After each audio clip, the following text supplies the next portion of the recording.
Checking levels? Oh, yeah, we checking levels, chat. So it's hard for me to see what's going on right now. We checking levels though.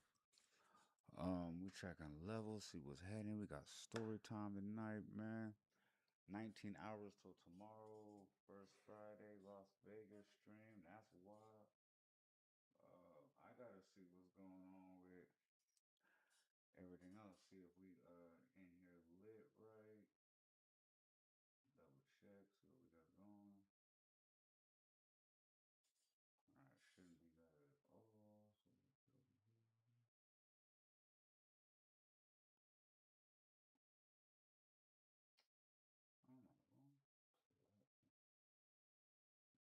I'm not wrong.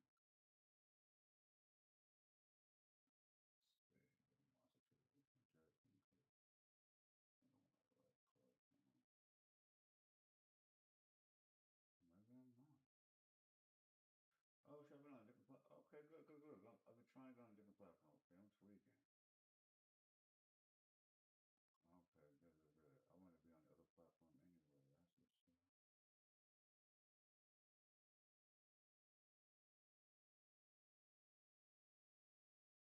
Hmm.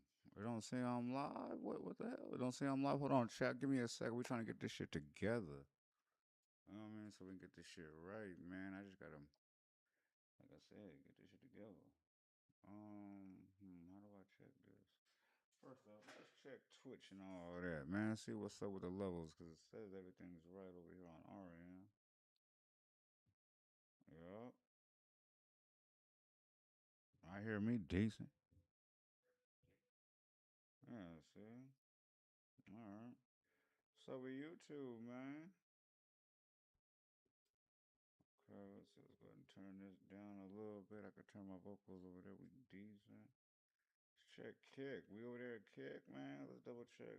Make sure we locked in. We over there on TikTok. We locked in on TikTok. Let's go. Locked in on TikTok.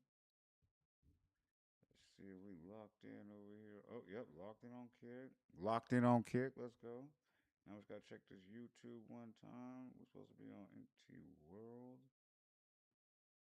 Double check over here because you know I'll be in the mix. I just want to double check which one. Oh, yeah, it's the world. Okay, don't play. It's supposed to be the world. This is the wrong one. My bad. Excuse me. Oh, yep, there we go. Yep, that's us right there. And you can hear. Okay, yep, we in here. And I'm looking skinny as hell.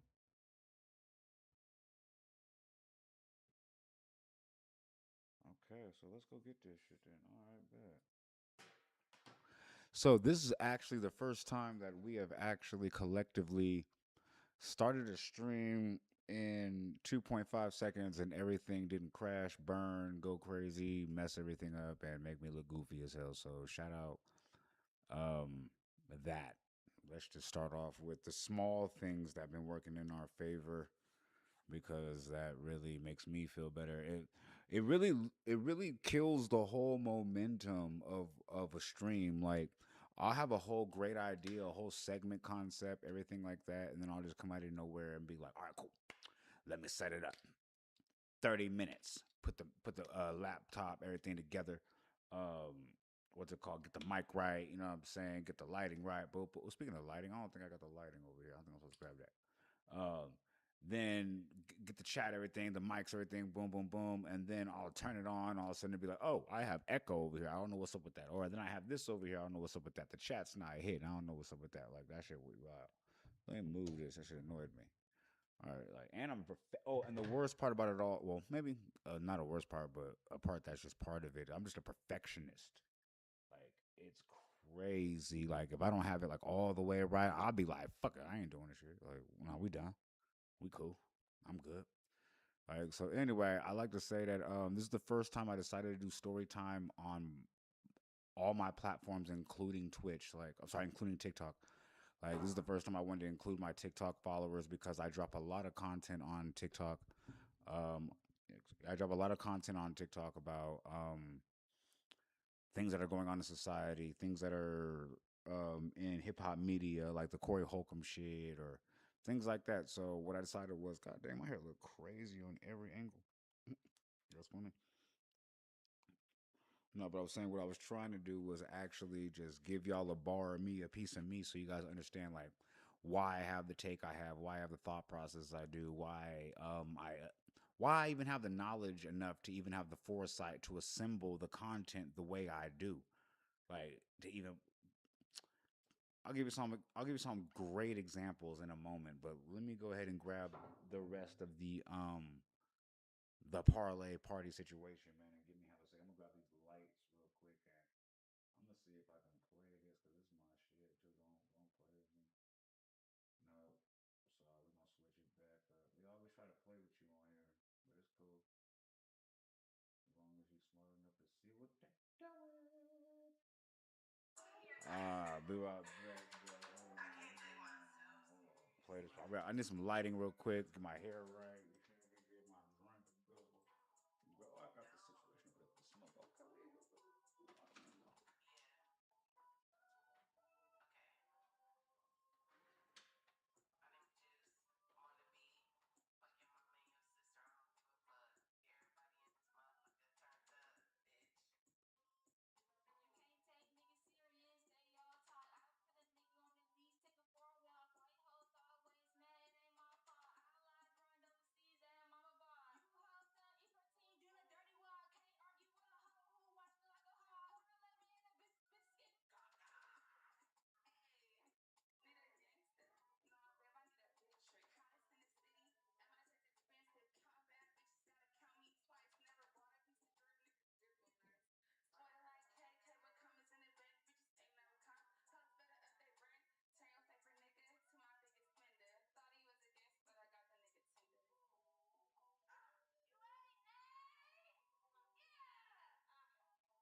Do any content that I want to do is actually a blessing to be able to say. There's always people like, yo, I don't have a West Oakland bed. Oh shit, West Oakland bed. Okay, well, hey, but no, I just want to say it's a blessing to actually be in a situation to where like I was just thinking about it like right now while I was getting this light right now. I was like, yo, a lot of content creators struggle with the fact of like not being able to have a spot to do their content like the way they want to do it. And I just really just named like four different spots in my house, like on just on the whim. I was like, yeah, I can do my news media content behind the foliage. I can do my storytelling content down here, like you know what I'm saying, where I can smoke and chill with y'all. And then I can do my other what's it called, skit content upstairs in my theater room. Then we have like I'm like, yo, like I got spot. Oh, if I want to do fitness content, I can go in my backyard. It's very big, like you know what I mean, like. It's like, yo, like, I'm like, God, that's very fortunate. I didn't realize, like, 3 years ago when I started doing this content shit, I didn't realize, like, it would get to here because, you know, when you're just working on your journey, working on your goal, like, where you're trying to achieve, like, you definitely miss a lot of things on the road. Like you definitely don't see it. Like a lot of people told me, like, "Yo, oh, your house is fat. You got this going on. You got this." I'm like, "Oh, I'm like, bro, like, to me that'd be Tuesday because I'm trying to get to the end game. The end game is so like important to me. But matter of fact, let me know if you want me to tell you about the end game because the end game is crazy. But to me, I feel like where I'm at in life is. I feel like I'm just like everybody else. I don't feel like I did anything special or I'm special. I feel like I'm check to check like everybody else. Like if YouTube or TikTok go crazy or like where that everybody be like, you cancel, we don't fuck with you, like then what? Like, you know what I mean? I ain't got no I'm a full-time content creator. Like I don't punch a clock 9 to 5 or 10 to 2 or whatever they do and then come over here and spit my views. Like, no, like I do this for them. I do editing. I wake up, edit for 5 hours, 6 hours, and I come on here and do new content. Like that's me. Like I'm a one-man operation. So the fact of like if I have a bad month, that's why I say I'm check to check, just like y'all, just like everybody else who's in America. Shit, if you want to talk about that, if we could talk, shit, we could talk about that. Let me fix my situation. But We could talk about that. I feel like everybody in America is check to check. And if you not check to check on some real shit, you two bad decisions away from being homeless or incarcerated. That's just how it goes. And I got some stories to prove it. You know what I'm saying? And I just want to shout out the fact that without a support system, you will not make it in life. Everybody always say it takes a community, and I'm grown and wise enough to tell you that it definitely does. Like you can be by yourself. Like you can be by yourself. Me personally, I'd be like, yo, I love solitude. I love being by myself. My whole thing was like, you can't succeed by yourself. You can have the talent, you could have the motion, you could have the energy, the charisma, you could have the know-how, you could have everything, but succeeding by yourself is I want to say an infinitesimal percentage for you to try to achieve that. So me personally, I always follow in the great minds like Steve Jobs or Elon Musk, or they don't ever proclaim to be geniuses like a Einstein or like a Plato or a Socrates. They say, you know what? I just got ideas and some money on, and I employ people who can make it happen for me. You know what I'm saying? And then that's it. Like it gets produced, it gets happened, and then I make more money, and that's smart. Like, and that's what I always try to tell people, especially when you play poker or games like that. Like one of the smartest things about like knowing when you're not the smartest person in the room, so you can go ahead and make smart decisions. Like just like knowing when you're not the toughest person in the room. There's been a time like gangbangers or like young YNs will say some goofy shit like, "Oh, you let that big ass nigga punk you." You'd be like, wait, first off, I accidentally bumped into blood. Like, and then I said, oh, my bad, bro. You good? Like, and he was like, nah, nigga, I need that. And he was like, nigga, you 350 pounds. I'm with my child in flip flops at the park. Like, it'd be one of those weird scenarios, right? It never happened to me. I don't wear flip flops at the park and I have no child. Like, and I'm not, like, you know what I'm saying? But I'm just saying, like, it'd be one of those situations, nigga, like, you didn't die about it. And I'm like, bro, like, there's certain times to die about situations, bro. Like, and that's what happens when you be grown.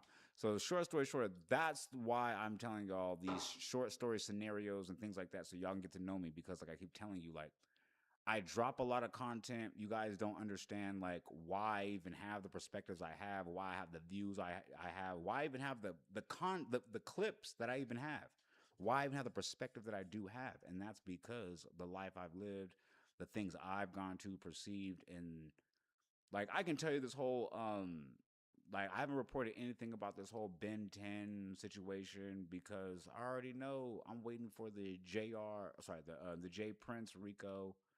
Like I've been waiting on that, like you know what I mean, like ever since takeoff situation. But my thing is like I'm not like these other bloggers. These vloggers, they be thirsty. I ain't gonna hold you. They chasing it. I ain't gonna hold y'all. They chasing it. Like I'm somebody that like really put boots on ground. Sorry, boots on ground. I really put feet on land. Like I really be in people's face. Like you know what I'm saying. So it's like I won't just hop on here with something salacious or something that's gonna get me hella clicks and likes and all that, and then just be wrong and be like, "Ooh, my bad." Well, shit, that wasn't what's his name who murdered everybody in that house. Well, shoot, like, hey, shit. Well, I'll post something tomorrow. Meanwhile, your reputation is through the mud today. Like, you know what I mean? That's why I sit back. Um, I let my because I be wrong too. Like, I'm not perfect. I'm not infallible. The only person who's perfect out here is God. We all know that. Like, I don't walk around this planet like my shit don't stink. Like, I'm infallible. Like, I don't make wrong decisions.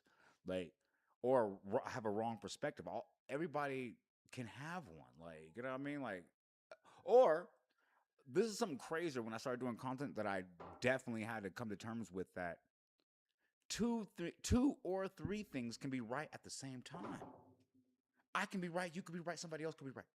Like it's just the part of the perspective that you gotta be like, yo, what am I on? Like, and that's why like if you see my stories, like my stories are more like geared toward the black community of like how we should feel about this certain situations, like the tendernism or things that are happening to like the black community that are being perpetuated as what we do, because we that's not how all of us carry ourselves like at all. Like it'd be like the minority with money and voices that like have a majority voice in the eyes of the world. So like it'd be wild to me like how they'll be like they'll make mistakes out there, and then the rest of the community will look at you like, yo, people out here messing up. You be like, my people, nigga, I don't know Blueface. Nigga, like, never met that nigga. Like, I don't like, you know what I'm saying? Like, and also like, I don't want to really give you behind the wall type shit information, but it's like, yo, like, that's why I give you story times, because then like 10 years ago, I could tell you when I was on tour with Two Chains, or I could tell you 5 years. I'm sorry, yeah, 5 years after that, I was in somebody's prison. Like, you know what I'm saying? I can tell you like I can give you reasons why I was in certain locations around certain people, and I have connections and hookups where it's like, yo, like when I get a story, I don't just be like, oh, TMZ said this happened, so let me drop something. I'll be like, nah, I'm gonna call what's his name. I'm gonna go check, you know what I'm saying, the federal blogs. I'm not gonna tell you the name, the real name of it. You feel? I'm trying to keep myself employed. You feel what I'm saying? But like, you feel me? I'm gonna do my due diligence. You feel me? Not like I said, like a lot of other these people, like, you know what I'm saying? And then if fortunate enough, if Lady Luck happens to shine, like I'm gonna get somebody who was on the scene and then actually like call him, or like, you know what I'm saying, get his behind if you don't want to be labeled as a matter of fact. I got somebody right now. I was really putting feet on land. I was doing an IRL stream in Vegas last week, last Friday, 6 days ago. Dude was trying to scoop me. I was trying to do get a scoop on the illegal side shows in Vegas, right? And dude, literally, go check the go check the post. I just reposted, put it on the story. I'm like, that shit is wild, bro. Like this is how stupid motherfuckers really feel. But anyway, but this is why I was like, yo, like, what's up with the side shows? He was like, I got it right here, man. Check it out, man. Hey, hide my face, so like I don't be seen on camera. My cameraman is standing there. He was like, I'm like, bet. I turn my back to the camera. He turned with me, leans in my ear. Is like, yeah, man, it's a show. I'm mic'd up. I'm mic'd up. He's like, yeah, man, the side show gonna be over here. Woo, woo, woo. Anyway, um, don't tell nobody it's me. I'm like, bet I got you. He immediately turns around to the cameraman and goes, what's up? West Oakley, you know my name? What's up with it? Daps the cameraman up and then walks off. And I'm like, my nigga, like, that's not a secret. That's not a secret. I'm mad because he never tapped back in and gave me the goddamn location. And maybe it was a good thing that I didn't go because, you know what I'm saying? Like, the shit got broken up and all that. That's not even the story time I was going to tell y'all. I was just really telling you, like, warming up to tell y'all about why, like, I'm doing story times in the first place. But yeah, go check that post out. It was funny. That motherfucker was like, yeah, man, you trying to find out what the side shows are? Don't tell nobody. You gonna ask somebody on stream, mic'd up with a cameraman, like, to keep a secret. Sure. Like, yeah, man, I'm not gonna say nothing or tell nobody. Like, you know what I'm saying? That's a fact. That man asked me, can I keep it? Like, don't tell nobody. I'm like, bet I got you, bro. Like, bro, like, that's how motherfuckers who like back in the day, or even today, who like got caught selling or buying drugs to an undercover. That's probably how y'all feel. Like y'all thought y'all you was being low as fuck. Y'all was like, hey, hold on, bro. Don't tell nobody, bro. I just need a little something to get me by, like, you know what I'm saying, a little piece, like, you know what I'm saying, and then all of a sudden, dude cuff you up. You like, oh, I thought we was being low. I thought I was being low. Like, no. But that's something interesting. Like little things like that I've been noticing. Like the Ray-Ban glasses, right? Like they have an actual light on them that flashes when it's recording, and people still miss it. I don't get it. Like people be recorded in their face and they don't even know it. I'm like, how you not look at shit? Like, but I guess I just come from a generation where we just paid attention to shit because it was actually very detrimental to your survival. So I don't know what's going on with kids nowadays or people nowadays, but y'all very quick and easy to fall for the okey dokery. I just couldn't. it's very hard to pull the wool over my eyes just because like I just been through some shit. So matter of fact, speaking of being through some shit, let's get into some stories about me being in some shit. Like 9 times out of 10, my own fault. Like, you know what I'm saying? Like all my stories, I realize when you get older, you start taking accountability. I mean, if you're smart enough to, like when you get older, like if you are grown enough when you get older, you start taking accountability. Because a lot of times when I went to jail or was in a bad situation, or I used to always be like, "Oh, society did this to me," or "He was racist," or "This happened because they weren't being nice to me." Like, no, it was because you made a bad decision. You didn't act how society tells everybody else to act, and you thought you were exempt from repercussions. Like, and then you had to deal with those. That's when you get grown. That's the things you start coming to terms with. Like, you know what I'm saying? You don't blame somebody else for your transgressions against other people. That's just dumb to me, and I can't do it. Like, not anymore, at least, because you know what I mean. That's like I said. That's what comes with growth, age, wisdom. So, I like I said, I have a lot of stories that are very interesting because if you, I'll give you a good premise or a good what's the word analogy. Have you ever tried to watch a movie like let's say Back to the Future when it first came out, or Hot Tub Time Machine, let's say that, or The Matrix? Watched it when it first came out. You were like, "Yo, this movie's crazy." Woo, woo, woo. And then they just came up on the 30-year anniversary. Watched it again from the very first time. You start looking at it from a grown man's perspective, a different perspective. Even if you know all what happens, you still see different things, and you still have just a different way of thinking or perceiving things. So that's why I think it's very interesting. So like you can have, like I can have a story time, and I can have a perspective about, like that's why I like doing story times, because my perspective on a lot of stories that I had was I was right. They was playing with me. Um, what was the other ones I had? I was the victim. What was the other ones? If only I had a fair shot at the opportunity.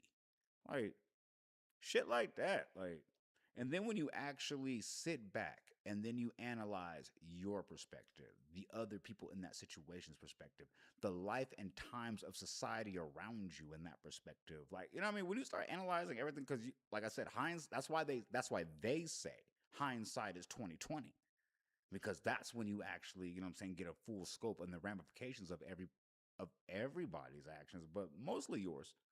So that's why I want to start doing story times. This is the craziest intro for a story time ever. This is like the longest, most drawn out intro for a story time.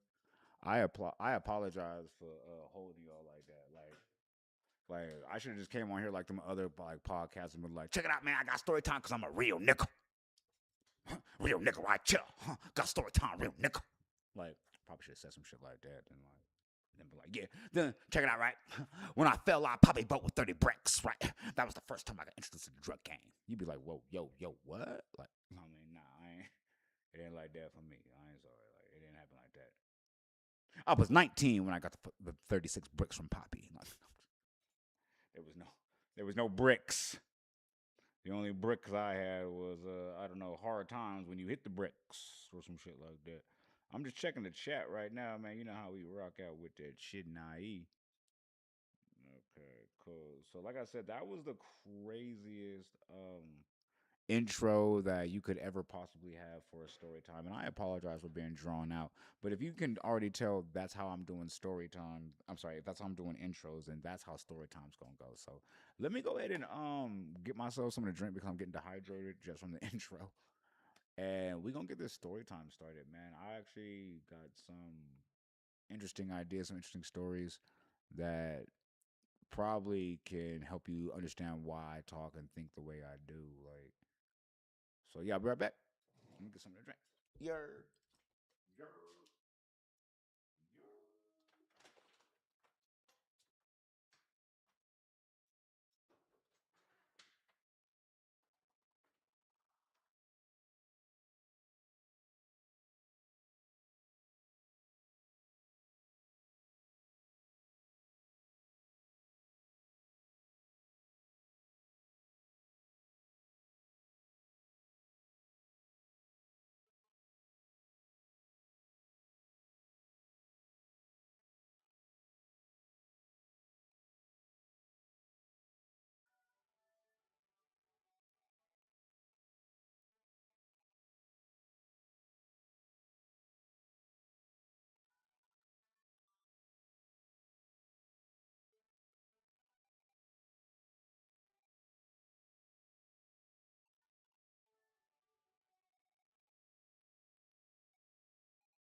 was just thinking of a story right now. I was like, yo, like, I just went to get something to drink real quick. I was like, yo, like, I had two stories I wanted to tell. Actually, to be real with you, I had two of them that I wanted to go over. Like, I was actually one of them was gonna be like, yo, I had a question that I wanted to pose first before I started going to story times and shit like that. But one of them I was gonna like, you ever notice how like everybody thinks they're the hero in their story?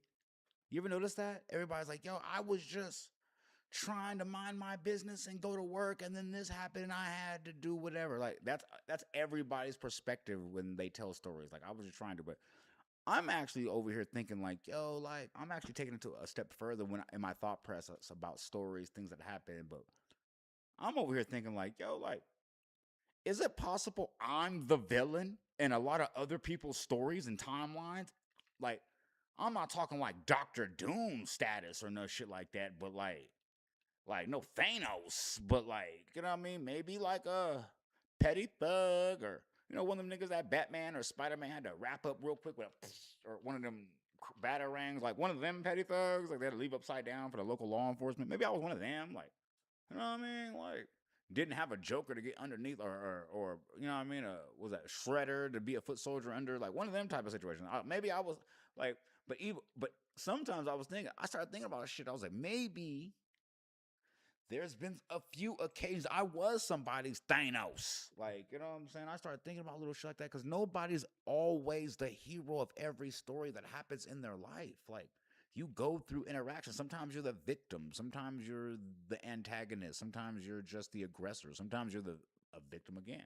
Sometimes you're just the villain. Like, you know what I mean? Sometimes you can go super villain. Like, sometimes you're like, that's what life is about. Life is about a series of events. And once again, I'm on a second intro. Like, but my whole thing was I was just thinking like, yo, like sometimes you can really be the villain of a story and really be thinking you're the the hero, and you don't realize you're the villain until later on. So, just going into that actual analogy right there, I want to start the story time and call this story time is how my little bro ended up making the newspaper on the first day of the new year for all the wrong reasons. Man, free my brother, but or maybe not. I don't know, or maybe not. After the story, you tell me. Um, okay, this takes place obviously in Oakland, California. Um, Yeah, I'll tell you about the time. It's around the east side, around the 90s area. It takes place in actually no, I'm sorry, I'm tripping. It takes place a lot in the 90s and a lot in Ghost Town. If you know, you know. I ain't gonna say nothing else about that. Um, there's a group of friends, me and let's say five brothers. I'm not gonna name all five brothers because obviously I'm not fucking retarded. So we're gonna focus on the brothers that matter. So let's say we have a brother named Funeral. We have a brother named Trey. We got a brother named blah blah blah blah blah blah blah. Their names don't matter. The only people that matter really is Funeral, me, and Trey, and who got a new nickname in this story actually before all anything happened. Now, okay, hate speech. Okay, let's submit this feedback. My live does not mention the notice. Bam. They trying to flag me already for keeping it real. I'm trying to tell you I was the good guy in this story. What the hell? Hold on. What the hell? Yeah, we finna what? Bam. All right, cool. We did that. Bam. All right. So check it out, right? So in Oakland, if you guys don't remember, around the time during COVID, or actually during the world during COVID, it was very crazy. It was a weird recession. Nobody was working, but people were also getting copious amounts of money without doing anything and making bad decisions with the money. Now, if you also don't understand, for the inner communities, that money plus the stimuluses, people were getting stimuluses, people were doing PPP loans, everything was going crazy around that time. And unfortunately, in the inner cities, people were just acting a fool. Like I didn't see. Well, actually, hold on. That was cap. I was gonna say I didn't see nobody personally investing. No, I actually saw a few people actually put some money on investments and businesses and property. I saw a few. But honestly, that was around the time Pooh Shiesty came out with that Dirk song, and he was doing the money spread, and everybody was wearing. So everybody wanted to be hood rich, and that's what the stimulus and COVID money gave everybody. So around that time, everybody just wanted to just be every rapper they saw. King Von, Lil Durk. That's what everybody was on at that time. Like nobody wanted to just be themselves. It was really awkward. Now, around that time, I had just come home from prison, and I was in a sweet situation. I ain't gonna hold you. My situation, and sweet to me is wild. Now I think about it. Sweet to me was that I paroled to a halfway house in Oakland. Hold on, let me make sure I got this. Oh shit! Do I not have this? Yo, hold on. Have I been fucking the volume up? Hold on, the vocals. Have y'all not been? Oh, that's crazy. Y'all haven't even. Oh, I'm over here playing. I never plugged in. You heard me? I never even plugged in the you heard me because I had the your other you heard me chat. Cool. I'm glad we got this early. Hey, yo, I really played my TikTok audience. Okay, they got whooped out of a little bit of quality tea time. You know what I'm saying? I was wondering why the levels on the mic just look all the same all the time. I'm like, yo, that's not even how that shit's supposed to look, fam. That's funny. I'm over there chatting. No wonder nobody's in the room. All right, cool. I'm glad we got to the in the beginning of the story we got this out the way. I like that. That was perfect actually in the beginning because I was really just ripping and talking shit anyway, warming up to how I felt like telling the story, feeling like the good guy. Always feeling like the good guy. That's the problem. Everybody feels like a good guy until you take accountability, start looking around at the situation. Like, damn, now the levels hit different, don't they? Yeah, now the levels hit different. Now y'all can hear me better, probably, huh? That's wild. I was doing my TikTok audience crazy. I'm sorry. Y'all was getting a majority and bulk of the love on on YouTube and Twitch. I'm sorry. I just looked over right now. I was like, yo, my mic situation wasn't even giving y'all no butter. I was giving y'all popcorn, no butter. That was disrespectful. I apologize. Go tell a friend we over here cooking now the right way. Go tell everybody we over here cooking the right way now. You feel me? Like I apologize for having the vocals up. But anyway, the story is gonna start with how hey Slay, what's up with it? I see you on Twitch. What's up with it? What's up with Slay? I ain't seen you in a minute. I had to get my levels together. I had to get my levels together. This is live right now. Yes, sir. We on kick with it too. Yes, sir. Ski. We on live right now. I had to check all my traps, my chats. You feel me? All my MVPs. My MVPs. You know what I'm saying? My Mario Van Peoples. That's what I call y'all. You feel me? I don't call y'all subs, followers. I call y'all my MVPs, man. My Mario Van Peoples. Cause I be telling y'all intimate information and we be vibing and rocking out. Like, you feel me? That's why I had to make sure I got my levels together. Got my apparatus right. Can't believe I had y'all not even hearing me on TikTok. That's all right. Everybody on Twitch and Kick heard the gang. Heard the right. Hey, shout out to gang. All right, cool. Yes, sir. Can we in here? Let me go check this chat one more time. Yup. My bad, y'all. All right, cool. So now we can go ahead and do this right. So I'm glad we back in here decent. All right, cool. So um the title of this story is actually going to be how my little homie made the front page of the Oakland newspaper on New Year's Day for all the wrong reasons.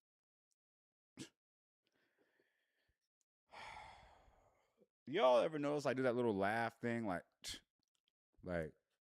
because sometimes a situation will just be so overwhelming. You just be like, sheesh, like Because sometimes you'll be, like I said, once again, you'll think you're the hero of the story, and it turns out maybe not. Like, you know what I'm saying? So let me go ahead and get in this. Let me go make sure my chat is like just working as usual. Good to see you. Good to see you too, Slay. Hold on. Shout out Slay though. Slay over here in the stream. I see you over there chatting. My bad. I just want to respond back. Working as usual. I'm glad you got the vibe out with me, Slay. I appreciate you. I'm glad you vibing with the kid because this story finna get wild. Um, so check it out. So let's get to the story, man. So like I said, we were living in Oakland, California around the time of COVID. The East and the West. I got the North with me. Nah, so we were living in Oakland, California. Like I said, that was around the time COVID hit. There was, like I said, the stimulus checks, um, the PPP loans. Just I think the people were just getting EDD. Oh yeah, EDD on bro, and everybody had a bag. Everybody was lit. You couldn't tell nobody shit. Everybody was rich before COVID. Everybody was doing the pooch iced tea money spreads. Everybody was like, huh. So that was everybody. Me personally, I maneuver different, but that'll come into play later on. Um, we also noticed that a lot of scammers, a lot of people were really heavy with the money on because they were scamming. That's what they do. That was a very profitable time for the underworld. Let's be real. Now, I say all that to say this because in the town, I'm not talking about anywhere else, but in the town, I mean, it probably happened, most likely happened, definitely happened, but we're going to say probably. We're going to say only the town, let's say for right now. In the town, a lot of a lot of drug gangs. Yeah, I'm gonna say drug spots, gangs, really bolstered their armory, their employment rates. Like, you know what I'm saying? There's a lot of gangs who had a lot of new members. Everybody had money. Everybody had cars. Everybody had a lot of weapons, artillery. A lot of people were not making it home from parties. A lot of people, like the crime rate exploded during COVID and all that weird shit, and for years after, and still up a little bit, but at least we'll get to that. Now,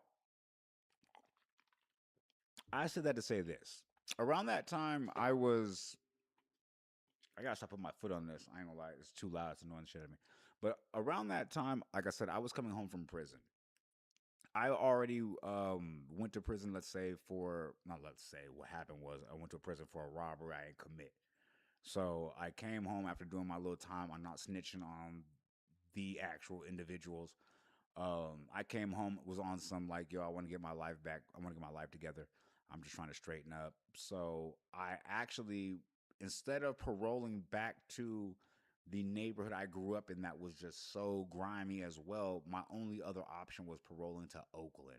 So I said, fuck it. Let me just go somewhere new because all I want to do was work, get off probation, do my shit, and I don't know, start a life. Just whatever comes with life when you're living good. That's what I want to entail. That's what I want to wash over me. Like so. Let's keep in mind at that time though, I was dealing with a lot of things that happened. We'll get into that. Short story shorter though, I met some like-minded individuals that were on the same path as me. They were like, "Yo, we want to get our life together. We're not trying to do nothing crazy." Like, but we are not retarded. We see the situation around us. I'm okay with these. I'm decent. Like if you don't see my other streams and shit, I box. I've been boxing for a long time. My homie, he boxed. He been boxing for a long time. My other homie, no hands, none. Like nigga, none. Like slap him up if you feel like it. Like he ain't gonna do shit. There's a couple stories. Matter of fact, I might squeeze that one in there too. But anyway, our partner Trey, no hands, none. We try to tell him like, you know what I'm saying, like get something going on, but nothing going on. Oh shit, it's looking like TikTok is taking my live off of what I'm talking about. Always talking about his hands, bro. I ain't said nothing crazy. I ain't said nothing crazy.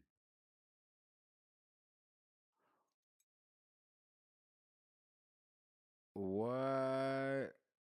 They just for this story right now, for what I just said right now, TikTok just kicked me off, yo. This is crazy. A Dap RUA Dap Slay. Hey, check it out, right? TikTok just kicked me off for this conversation I'm having with y'all right now. I haven't even gotten to nothing crazy. I haven't said nothing. What? Hateful banner. What? That's crazy. Look, see, this is why I don't fuck with TikTok. Look how they do you. I haven't even said nothing crazy. What's up, though? What's up, though? I guess if we off TikTok, I can really tell y'all how this shit really go then, because I was actually wording it different. Slay, you see this? This is crazy. Look how they do us, chat. Now, you know what? Now we off this. I'm finna appeal right now. What the hell? Restore. Yeah, continue to appeal. What do you mean? No, this is unclear. Why a lot of yeah, what are you talking about? Hold on, I'm finna appeal this right now. But we finna get to the story first. Hold on. Now we don't have no phone to worry about. Shit, let me unplug that. I'll do that in a second, Jack. Matter of fact, give me 2 seconds, man. Where was I at with the story? TikTok sucker. I'm not hearing you say anything my grandson couldn't let's do. That part. I'm telling you how I was the hero of the story. Like I'm telling y'all how like I'm trying to damn near run for office. Like local, at least local office. I'm damn near shaking hands, kissing babies. Like, matter of fact, fuck TikTok, man. I be trying to be chill, bro. Like I'm submit. I ain't gonna lie. I'm gonna submit my appeal in the morning. I ain't gonna lie. I'm gonna submit my appeal in the morning. But you know what? If we want to get some good clips and have a good story time without no weird shit, fuck it. We got it. We done with this tonight. I ain't gonna hold y'all. I tried TikTok. I tried with y'all twice today. Twice. Why do y'all think, bro? Hold on. I got literally 13K subscribers on TikTok. I've got 17K subscribers on YouTube. Um, they block my content every chance they get. Like, I, that's why I say, you know what? I'd rather go to a brand new platform with damn near zero subscribers. Damn near, I got what 10, 15 subscribers on these platforms, and be honest and be 100% myself than keep kissing ass and not telling the story right, bro, or just leaving out the important parts or not being 100% authentic or myself, bro. Like that's a waste, bro. Like who wants to act fake everywhere all day? Like I don't that's not me, bro. That's not my DNA. So shit, we gonna tell this story right, bro. We gonna tell this story, bro. I'm gonna tell the story exactly how it happened. You feel me? Nobody's gonna be spared, even me, for wrong actions or decisions. And TikTok does suck. And thank you, Slay, for saying I ain't said nothing that your grandson couldn't hear. Come on now. So check it out, right? So this is the story. Oakland, California. Everybody's thugging. Everybody got money on. Everybody's tripping. Nobody's listening. A lot. I'll give you a perfect example. There was a spot in the 70s. I went to go get a haircut, right? Because, you know what I'm saying? Got to keep my line together. You feel me? Got to keep my line right decent. So I went over there. It's called Heaven's Court. You know what I'm saying? They call it, it's accurately named. I didn't know that because I just moved there, like I told y'all. I met the barber. He cool. He's like, oh, yeah, we'll be out here. I'll be trimming. That's what's up, bro. Had a good shop. Went there, called him the next day. I was like, yo, what's up with the shop? Oh, yeah, we closed down for a week. 3 people not here no more because you heard me behind other activities that I shall not name that I was not a part of or aware of. So I said, okay, bet. When y'all open up? He said, nah, unfortunately, we're going to stay closed because they ran up in the stop and said I can't be open anymore because some other things that happened with some other shit. My brother did some. Okay, bro.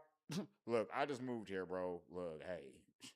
Now, one thing that also used to piss me off was because when I came home from prison, I got a job with Blue Crew. It's a temp agency where you would just wake up every morning. You had to get up like 5 o'clock, stay awake till midnight, 1 o'clock in the morning to wait for new jobs to pop up. So even if it was 5 o'clock in the morning, I'm like, yep, in San Francisco, hella far. I had no car, no vehicle. I had to get on the BART, the bus, everything, walk, all kind of shit to get to these jobs.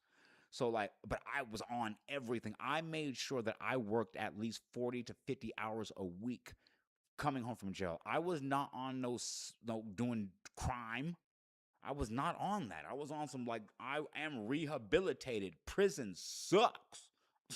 That's what I was on. Like, yo, like I'm from areas that be grimy, but I know for a fact that it doesn't have to always be this way. You can actually go through some ish and just strive and be a better person. Like, or not even just be a better person, just not commit crimes. Like, you don't have to be a saint. You don't have to go to church. How about this? How about when you see a wallet laying on the floor, how about you don't pick it up and put it in your pocket? Like, how about you, or you don't kick it all the way home? How about you just walk up the street still? But anyway, I say all that to say this because I didn't make any of those decisions in this story. Sorry. Said I'll say this. I didn't make none of those decisions. Well, all kind of some, a little bit.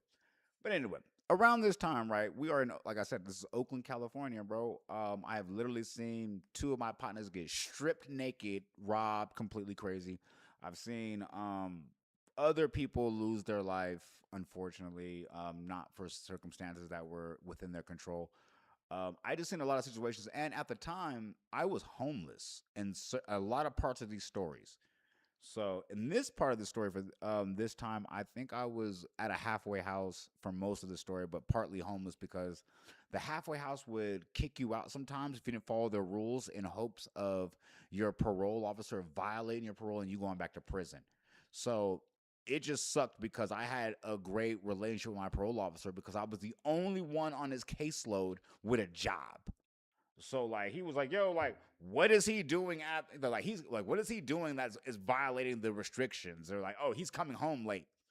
You mean when he worked till 8:30? He gave me his schedule. Like it was crazy. They just was hating on me because I was not going.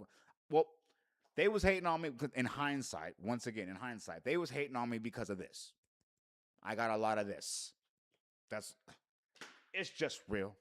Like, and 9 times out of 10, you're gonna see I always started at a deficit in personal relationships with people and shit like that because I came in with a lot of this. That's so we can just start every story with, hey yo, I was doing this and not the right way. Like I just was popping it. And like to me, I don't think I'm popping it. To me, I'm thinking like, yo, I'm just talking. But to them, no, it's like, yo, you flip it. Like they say crazy shit. So anyway, uh, at the time, I want to say if you're not back by 7 o'clock. Oh, hold on. At the time, um, to make ends meet, I was selling a little tree ski.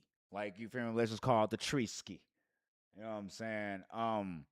To make ends meet because I had to now they're making me pay rent at the halfway house. Plus, I was trying to save for a vehicle and get my life together. So yeah, let's say I was dipping and dabbling on the other side of the law, and I had some clientele.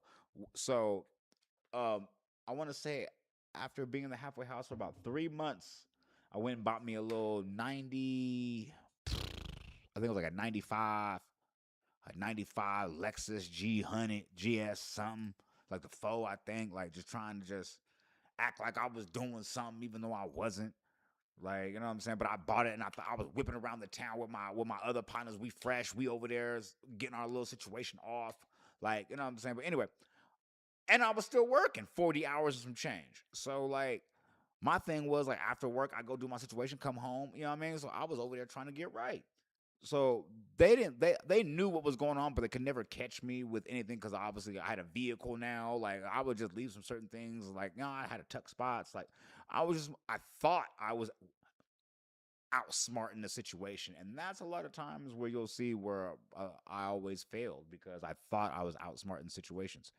But this situation, I came home late. They kicked me out. It was a Friday. They was like, "Yo, you can't come back until never."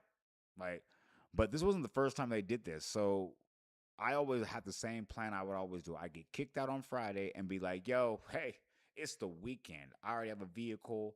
I got blankets. I got change of clothes in my car. Like I can always go get some toiletries, go freshen up. I can sleep in my car if I have to. It'd be first Friday. It'd be an event. It's a function. Like being kicked out for the weekend is no big deal because I knew I would call my parole officer and be like, "Yo, they on that bullshit again.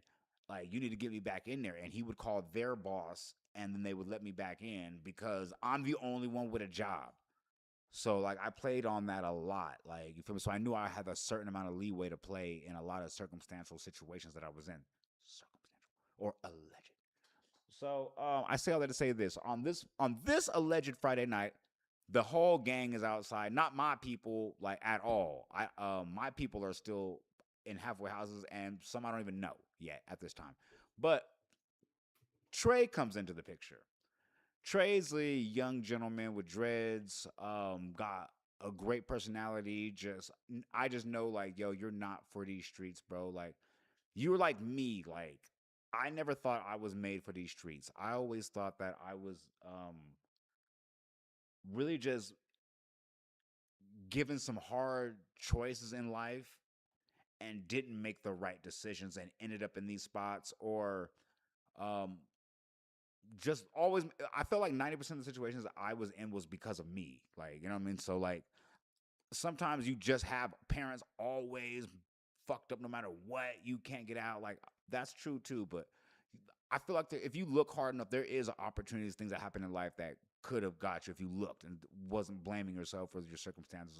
So that's why I don't really say like I was just stuck. I had no choice. Like I say, yo, like I was here in this circumstance. So anyway, I recognized a lot of his energy the same way I had. He was young, wild, just like I was. He was like, "Yo, I'm finna do something, whatever." But you have to understand the group at the time is we all had our own vehicles. We was shutting it down. This parking lot was behind a liquor store.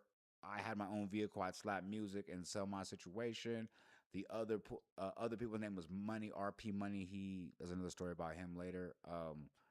Him and his group, they had a little van, and they had their group. It was we all was cool with each other. We weren't the same gang. We were cool with each other because we all was trapped in the same spot, and we just respectful, and we was vibing all day. So like it was like a group of like 20 people. The police would try to come shut us down every now and again, but hey, we was outside living. It was COVID. They was busy. So we really got deep, we got strong, got some money on in our pocket at the same time. Now, what other people chose to do with that money, um, that's on them. Now, me personally, like I said, and I told all that, I said all that to say this. Now, there was Trey in the parking lot that night. He had no place to sleep. Now, he was rocking out us till 2 in the morning, and we was all getting drunk, all just off all kind of drugs, not drugs. I'm just saying, we was off. You know, what I mean, we was off, going crazy. Like, and at 2 o'clock, we was on some like, yo, let's go back to our cars because we got to go to sleep. I don't even know why I did the quotation on cars. These cars actually exist. Like that was crazy. No, but we would go back to our cars and go to sleep, take our drunk ass to sleep at this parking lot, and then wake up and drink water and go start trapping it, or wash up and go start trapping again. So regular shit. But I noticed brother ain't have no car or a spot to go. So it was like 2:30. Everybody left. But I'm still smoking with brother, like, yo, what's up? Like, trying to pick his brain, pause. Like, yo, like, what you on? Like he's like, oh, I'm gonna go to sleep with my mom and them. Like, woo, woo. I'm like, okay, bet. So I go to my situation, he goes to situation, cool. But anyway, we got cooler after that because I started looking at him a little different. Like, yo, like he reminded me of me. Like, let me look out for him a little more. And then it turns out, I want to say, fast forward 6 months later, one of my other partners comes home and he's free in the same halfway house as me. And I'm like, hey, and he see brother Trey walk up one day at the park and shit, and he was like, oh, that's my partner. I've been knowing him since we were 12 years old, 11 years old. I'm like, oh, so this your partner, and this been me and you been cool, so it's cool. So now he definitely in the circle. Like, you feel me? So that, I'll tell you right now, like that makes it actually good. It depends on the type of person you are. Like when I fuck with you, like I look at after you like a brother, like somebody who wants your best interest, somebody who doesn't want you to go to jail anymore, somebody who doesn't want to, you know what I'm saying, see your family cry if you not be here no more. I'm not like these other people who be like, oh yeah, let me put you on a crash out mission so I can get some money and you go to jail. I don't care. I've never been on that because it happened to me before. So that's why I always surrounded myself with like-minded individuals who are always on that. So I said to say this. Unfortunately, Trey never got his life together. His mom was always depleting his pockets. He was always short tempered, didn't really listen to a lot of stories. And shout out to the people I used to hang out with a lot of, at that time, because we would actually go to Lake Merritt at Oakland. If you don't know where, if you don't know, you know. If you don't know, you know. You feel me? But we go there, get high as hell, me and my partner, and tell the young niggas that was hanging out with us about how prison sucked, about every aspect of how prison sucked, and why you should never go there and don't commit crimes to get you there, and they trying to send you there. Like that's all it was like scared straight. So like I said all that to say this: when COVID hit and that whole evil wave took over Oakland, I don't know what it was, but when people started popping up dead, getting robbed, things like that, um, it makes sense why things happened the way they proceeded going forward in this story. So going forward in this story, me not being from Oakland, my partner being from Oakland, my other partner being from Oakland, but we all just seeing the vibe of everybody's got money for lawyers, bail.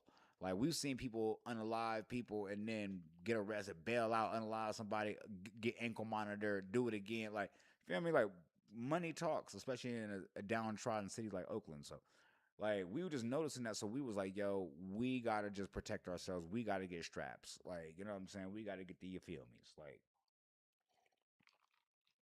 like just being a person who can just read a room, a scenario. We was like, yo, being naked out here is ludicrous, and I am not participating in that any longer. Like even waiting for the bus to go to your job, like I've seen people lose their life and go to like, you know what I mean? So, short story shorter, we all know a guy. We all know a guy. And we all got our paper right. You know what I'm saying? One thing about us, shout out the click, we've always never been broke. Like we always had it because we all worked. Like you know what I'm saying? We was not, and I was doing some. We were always doing something on the side. If you're from Oakland, everybody's doing something on the side. Some people do hair, some people do nails, some people cook food, some people wash cars, some people do detailing, some people got the drove on deck, some people got the dogs. Some people, like everybody's doing something, like you know what I mean. So some people like you know what I mean. That's all. That's all there is to it. So I said to say this. So the conversation, I remember the day it came up when it was like, yo, the situation came through on us collectively getting some, let's say, artillery. Now, I say it came up for us collectively because me and another individual were like, yo, we want to be personally responsible for whatever comes with this because I want to keep my own situation. I want my brother to have my own situation, my other brother to have his own situation, and we're going to sell the rest and get our money back. And we never even once said, G Lock, Trey, you could have one of these. Never once. He wanted to come with us too. He was like, yo, trying to rock out with y'all, man. Like when y'all go pick up, whoa, whoa. I'm like, bro, you don't even have to come, bro. Like, ain't nothing, you ain't missing nothing, big dog. Like, you might as well go on. It's gonna be the same thing it is when you left. Like, you know what I'm saying? I ain't gonna hold you, but he was like, let me just come in the whip. So, other brother let him come. That's his partner. Remember, that's his people. So he come in the whip. Pause. That sounds crazy. He's inside the vehicle. Like we go to the destination, we pick up, whoop whoop, and it was greasy too. If you actually see like what was going on, like it was greasy. What brother say? What he brother? What he say? Hold on, let's go check the car. What is that? What is that? The impregnator. He said, "I." This nigga said the impregnator. I don't even know what that means. Oh, good. I don't even know what that means. But anyway, so check it out. So so we go to the situation, right? This is how you know you getting little boyed, right? We park up. It's me, brother, Trey, another brother. We the ones that's finna be having holding. You feel me? Pause. So then the van come across street. We get the call. Check out what you want to get. Woo woo woo. Me and brother, we are in charge of this whole situation. So we like, yo, we already talked. You know what I'm saying? We already talked to brother. We know what it is. We walk over to the vehicle. It's nothing. Yep, it was what we said it was. This, that, and the 30th, 15th. Appreciate you. I grabbed my bag. Brother grabbed his bag. We go in the vehicle. Trey was like, yo, let me grab. Don't worry about it. Don't touch nothing. Don't touch nothing.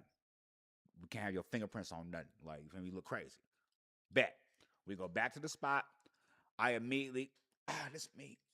This me. yep, backpack me, and this is the stuff for everybody else. My other brother, funeral, he do his thing, and then brother was like, oh, should make sure I got this right. Okay. So check it out. So after I come heavy on the backpack. Brother come heavy on the backpack. Then all of a sudden, brother was like, the nigga Trey was like, yo, what's up with my situation?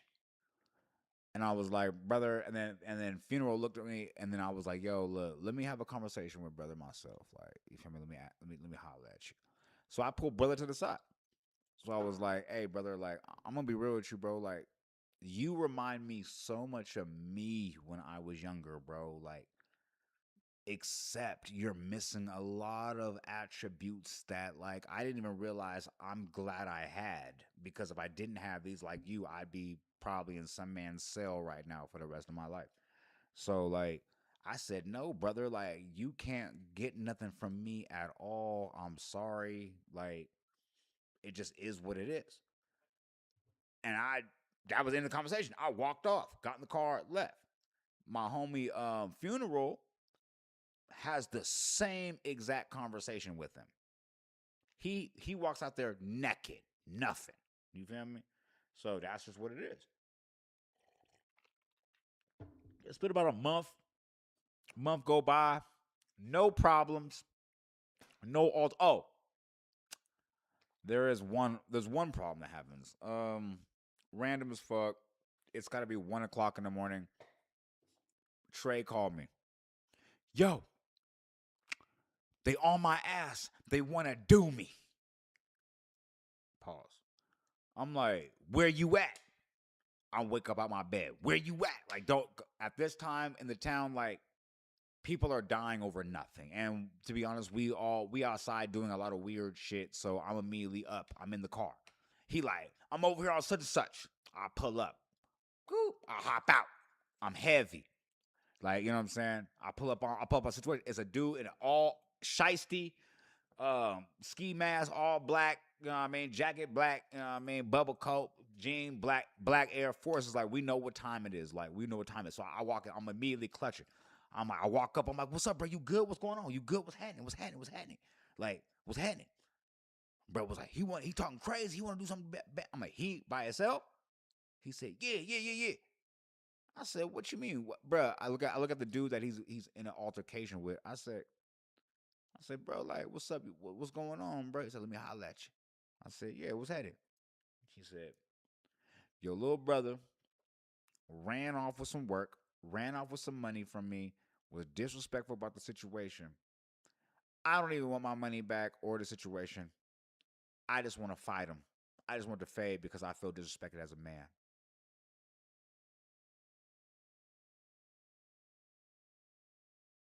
Can you imagine, like, first off, the wave of um I don't know the phrase, the wave of relief, the wave of relief, like that washed over me. Like, yo, you don't want to like try to end somebody's life today. Like, we still have these same morals and principles. We can get down and you know what I mean? We can just get out the way. Fuck the debt. We know you ain't got it. We know. Short story short, he's trying to keep old principles. Like, yo, we know you a broke nigga, and I don't care about the money anymore, nigga. But I need my fade for you lying about that. And after I beat you up, I'll feel better about you not paying me. That's. I was so happy to see that still existed at that time in the climate. So I immediately turned around to Trey. I was like, bro, like nigga, handle your business. Like he was like, wait, you ain't finna you feel me? I was like, why would I fucking ever do some shit like that, bro? That man came out here by himself, dolo, to yo hood, stood on yo block, didn't know if you had whatever, and said, give me my ones at 1 o'clock in the morning. You called your people, and he waited with nothing on, bro. I respected that so much, bro. I'm like, bro, if you don't give him his ones, bro, like, damn, you got damn near fight me, bro. Like, I respect it too much. Like, I'm not doing nothing. And Trey ain't want to do nothing. He was like, yo, like, I don't want no problem like that. He turn it down. Short story short, turn it down. So after that situation, hold on, let me go check my other chat over there. But yeah. So after that situation, I immediately like was very happy with the decision that I made about him not getting any kind of weaponry or firearm because he don't need it. Like, you know what I'm saying? There's plenty of people in the prison system right now of people who were scared to fight. And it's crazy too because they send you to a place where all you can do is fight. Like it's like, yo, like should have learned that lesson on the street. Like, you know what I mean? But so anyway, I say to say this. So I want to say, tell the story to where, yeah, okay.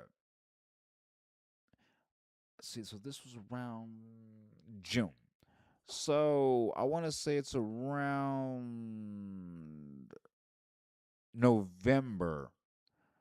Um, his roommate at the time ends up not being his roommate anymore. He ends up going to jail for some other, I don't know, unrelated shit.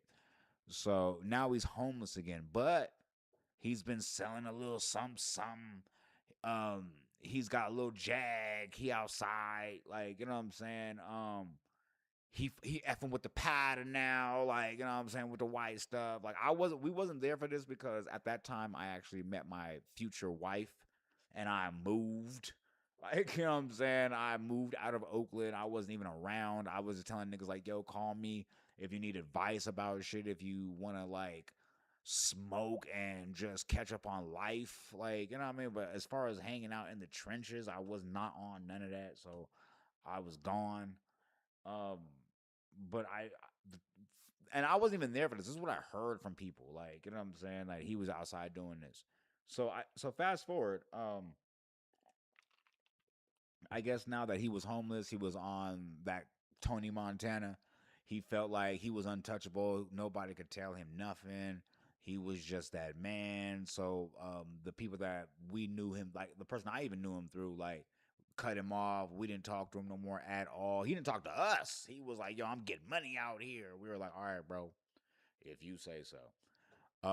It's got to be like three. Yeah, so that was October. October. So it was October, November. Yeah, and December. So 3 months. We don't talk. I'm randomly just checking the newspaper because I like to read newspapers. I'm old, and he's in the paper, and I'm like, no, actually, I'm telling that story wrong. I'm telling that story wrong. I'm tweaking. I'm tweaking. I'm telling that story wrong.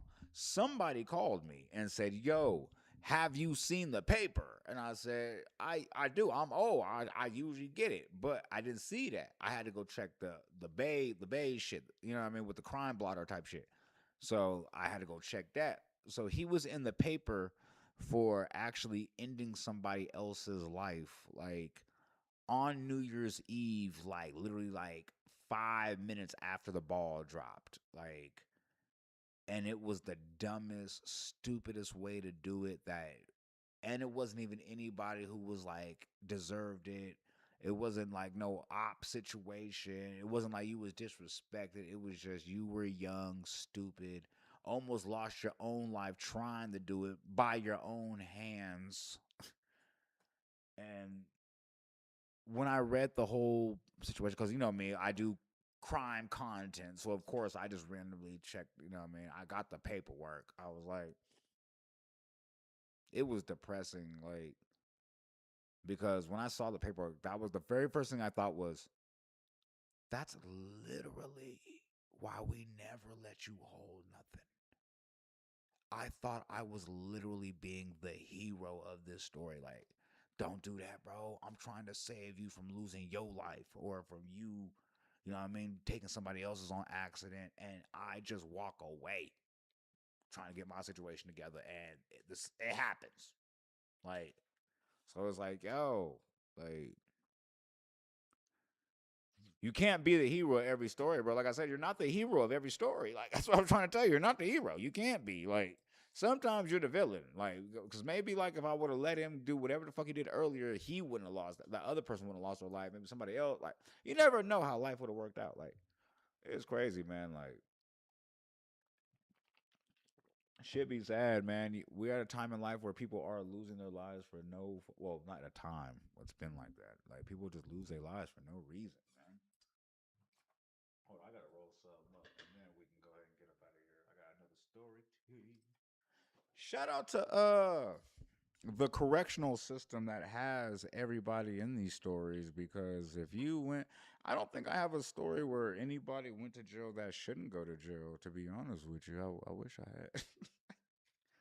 Like, you know what I'm saying? You ever hear a story and be like, damn, free bruh? Me either.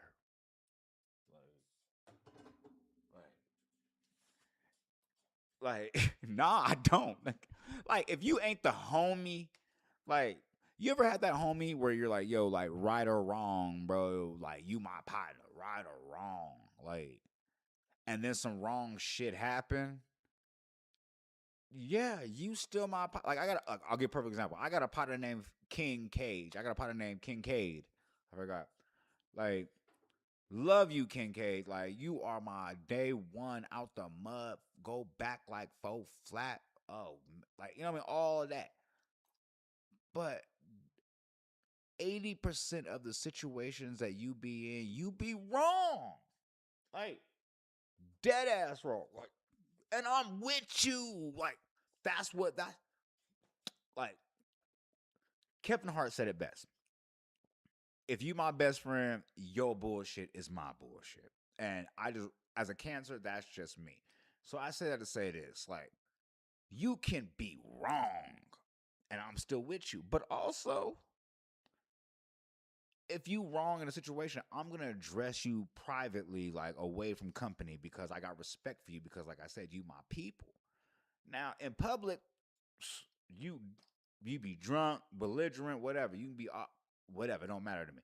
But I'm gonna address you. I'm not gonna. I'm gonna let you save face. I'm gonna let you make it. Now, I say to say this. I did all this to try to save another individual, and realize, like, bro, sometimes you can't save nobody, bro. Sometimes you can't even save yourself, bro. And that's where I'm at with. That's the end of that story right there, bro. Sometimes you can't even save yourself, bro. Like, and then what I notice is like, excuse me.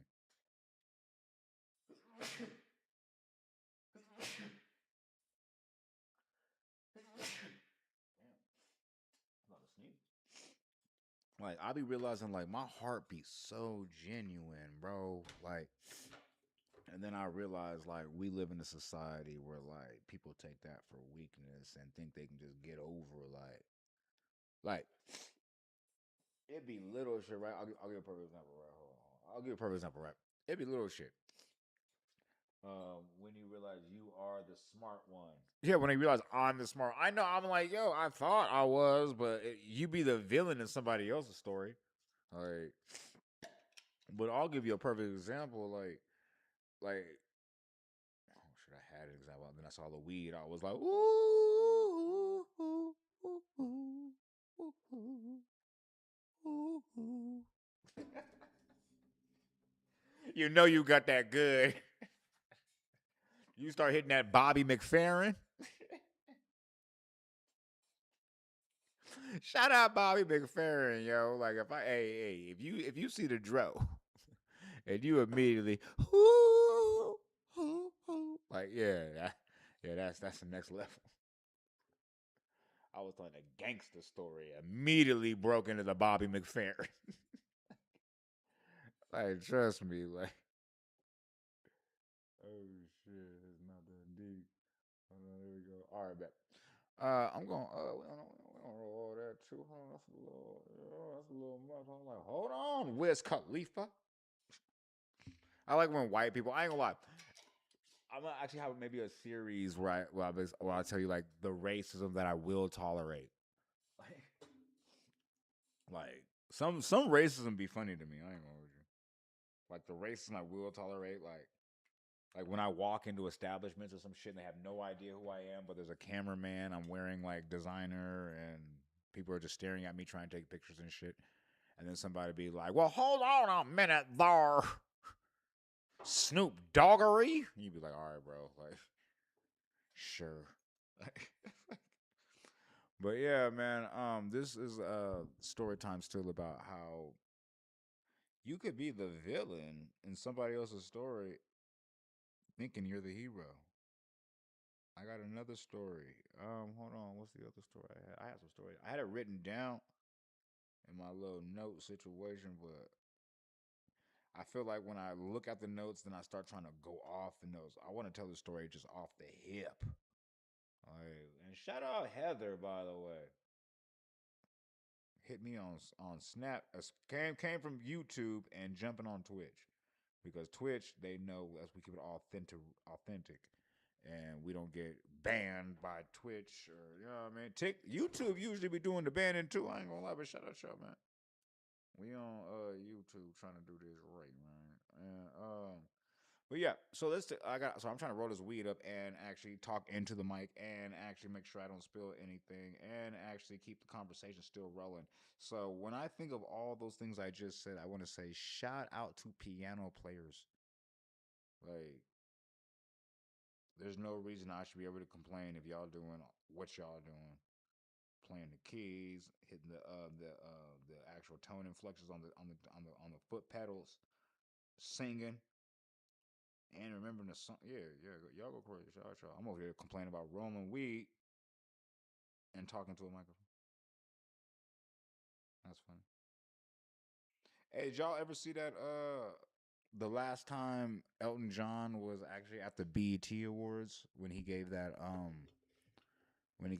Stevie Wonder tribute, and he completely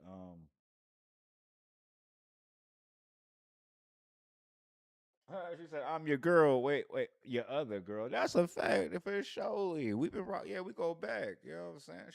We go way back. You know what I'm saying? Appreciate you. You know what I'm saying? Um, but yeah, did you ever see that? Go look that up. If you ever want an actual laugh from the depths of your soul comedy, like it was just one of those things, those random riffs. Elton John, I think it was like maybe the early '90s, late '90s. Elton John just went on the BET Awards and just gave a Stevie Wonder tribute on the piano. Just "We will always love you, Stevie." Like just a nice song, right? Like, and then Jamie Foxx came and just matter of fact, hold on, don't make me play that shit. We will. No, you know what I'm gonna do? I'm gonna cue it up, right? And then I'm gonna play it after I roll this weed, so I can play it for y'all, and then we can laugh together. Cause that is too comedy. I'm not even gonna explain. I'm gonna just. Uh, oh shoot, I'm gonna find that because that is just too funny. We will always love you, Stevie. Yeah, that's my shit. Jimmy Fox, Elton John. I told y'all go look this up. I'm finna show y'all for a little bit, a little something. But hold on, I'm trying. I think it's gotta be. Bam, there it is. How long is it? Pause. Ooh, that sounded crazy. Whoa, whoa, whoa. What was the duration of the video? Like for real. Bro, I just gotta see what the length, the duration. How come they don't tell us? Oh, it's supposed to tell us right here, but it's only. All right. No, I need the full version. No, we gotta need the full version before I tell this story because that is just too funny. Yep, there it is. The whole 2 minutes. Yes, sir. There it is. Oh no, you're just talking about it. No, we don't do us. There it is. Bam. There it is. All right, cool. We got that. Now I'm gonna roll this up before I play it ever, y'all. But yeah, man, this stream is the night to say what's up, man. We back, man. We fully invested with the streams, real life. I'm sorry, no IRL content. We are doing story times every other day. We're playing video games. We chopping it up. Me and the wife are starting Team Hollanzano channel. We outside. Like we just living, man. Like I was actually gonna go to sleep, and I was like, you know what, like there's like so many things like I want to like just give the audience a reason to actually rock with me. Like, shout out to Heather. Like, like why like a lot of things I've told like a lot of stories that like let you know, be like, oh yeah, he's not just some person just making up shit. Like, but like now it's like time to really just dive into it because now we're in Vegas and we're doing Vegas content and it's like yo like I need to kind of reestablish the brand like out here because people don't know me. So it's like yo like this is what we're doing. So it starts like this. I'm gonna refocus more of the content and be specifically Vegas oriented, so people just really see what people really gravitate more to that a little faster. And plus, it's actually a lot of things are very interesting that I don't understand out here as being somebody from California, and I would like to actually be educated before I come to snap decisions. Like about people or circumstances or places, like how people here have not done with me. Like it's crazy, like because like y'all see that's another thing. Y'all should understand my personality. I really be so cordial, so player, so nice, so just I treat everybody how I want to be treated. Like, I treat everybody how I want to be treated because well, first off, I understand how the law works. I understand if you treat somebody bad, they can feel away and do something bad to you. And I just understand the dynamics of the law. Like, and plus, I understand like everything they told us in the fucking first grade. Be nice to somebody else; they'll be nice to you. Like, it don't cost it don't cost nothing out your pocket for when you walk past somebody to say, "Hey, how's it going?" And smile. It don't cost a nickel for that. You don't even know if that might have brightened up somebody's day. Like, and I said that I only said that because I be doing my 75 hard challenge streams and shit. Go check that out too. You know what I'm saying? Where I do my morning walks and we talk, and I just update y'all on what's going on and shit. We be chilling. But yeah, but in the community, like I'll walk past people and I'll smile and say good morning, and they'll look at me or act like they don't see me, or they'll have a frown on their face. Like that could make you like that could make you really feel like, oh well, I ain't gonna say hi to nobody else, and that's gonna change your attitude for the whole day. And then you do that to somebody else, and now their attitude changed. Like, or have you noticed that like when somebody smiles at you, and I'm sorry, and you smile back, like it makes you want to smile at somebody, the next person you walk past. Like I look at little things like that as like little circles of personal choices that you make to how you live your life. I used to be that person where it was like, yo, you don't smile at me. Well, fuck you. Like, you know what I mean? Like mad. Like, and then now it's more like, oh, you didn't smile. Like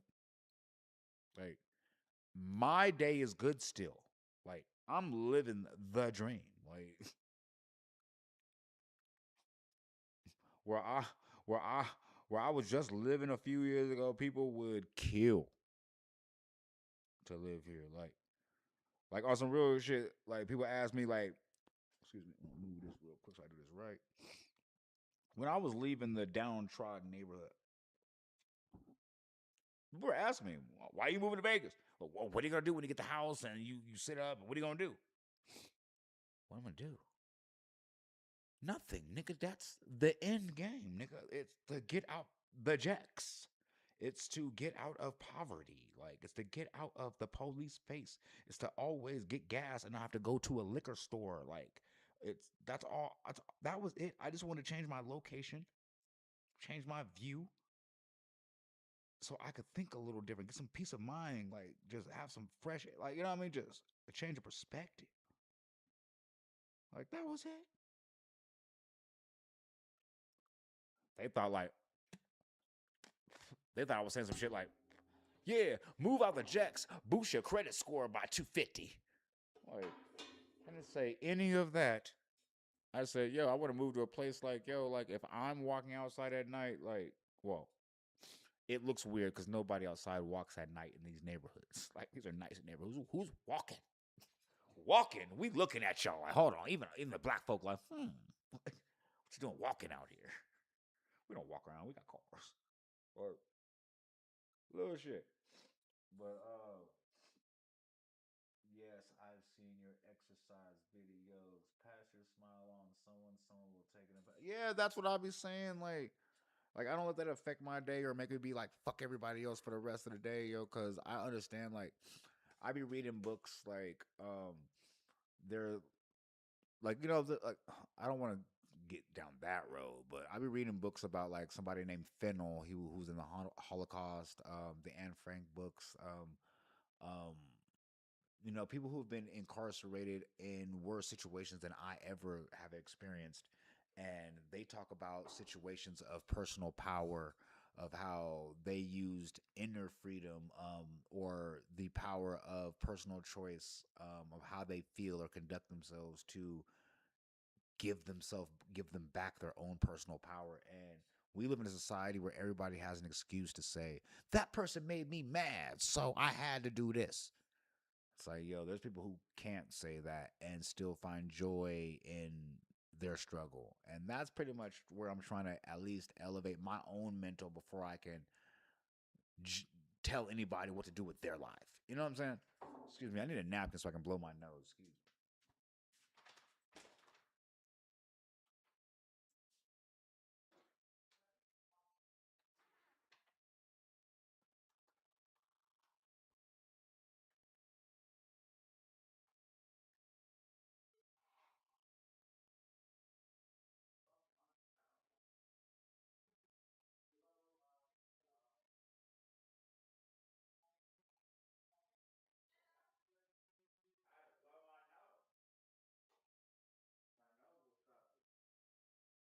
Nah, noses do.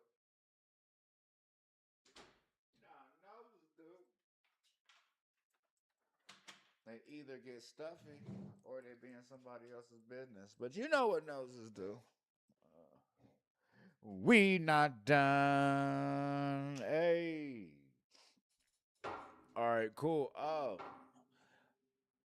Shout out Heather, man. I know you working and everything. I appreciate you for tapping in while you at work and all that.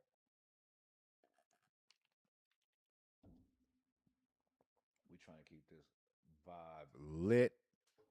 Man, fuck TikTok, bro. Like every time I try, bro, it's like, you know what? This is why I see why Kick and Twitch are paying their affiliate branded content creators a lot of money, bro, because a lot of people want to get to where it's easier at and they can actually go ahead and get lazy and complacent. And I'll tell you something about that. Like you see the Kai Sanats, the not anymore. You don't see Kai, he quit. But the stream, the ISO speeds, like you know what I mean, all them like the agent, like you know what I mean, all them people like you or the DDGs, like you see them because they sign deals, like the Aiden Rosses, the like they sign deals that put them perpetually in front, kind of like a Drake deal with a Spotify. Like as soon as he does anything, you're gonna see it everywhere. And I'm not mad. I'm not hating, but the thing is, it's not independent. It's not independent media. It's not independent content. Like you are signed to somebody who signed to somebody who signed to somebody. So you might do a million stream, or it might have like 30, 40,000, or maybe even 200,000 people in your stream. You're getting all the super gives, all the chats like that. Well, actually, I think you use yeah, but you splitting that, you breaking that down like that pie is crazy. So that's what I'm saying. I'd rather build it out the mud on my own and figure everything else out on my own. Like, you know what I mean? But thank you for entertaining me. That's what's up, man. We out here trying to do that. This is my job to entertain everybody and rock out with y'all and have fun and chill. Like, what be bothering me is that I've been telling my wife, this is literally what we do every night. Like when I'm not streaming, like I'll do edits all morning, then I'll fucking do some content, like some IRL, maybe tell some stories, maybe just go outside, whatever, do some fun shit, some food reviews, whatever. And then me and my wife will eat, chill, and then we will literally come right here in this same fucking spot and light something up and motherfucking have a nice libation at the end of the evening, whatever her drink is. I'll have a drink and we'll look at TikTok shorts and roast people and talk crazy shit and have a fucking great time. I'm like, why are we not doing this on camera? She's like, because I'm in my comfortable clothes and I don't want to have to go put a bra on. I'm like, girl, trust me, if you just put a robe on, you'll be fine. Like, trust me, you'll be fine. All right, let's mic up and do this. So and plus I want to actually help build her platform too because she deserves way more of a following than she does. She's actually one of the most funniest, um, craziest, insightful person you could actually really talk to. Like man, and it's crazy because she's got an accent, so it makes everything funnier when they say people with an accent they be funny as hell. Well,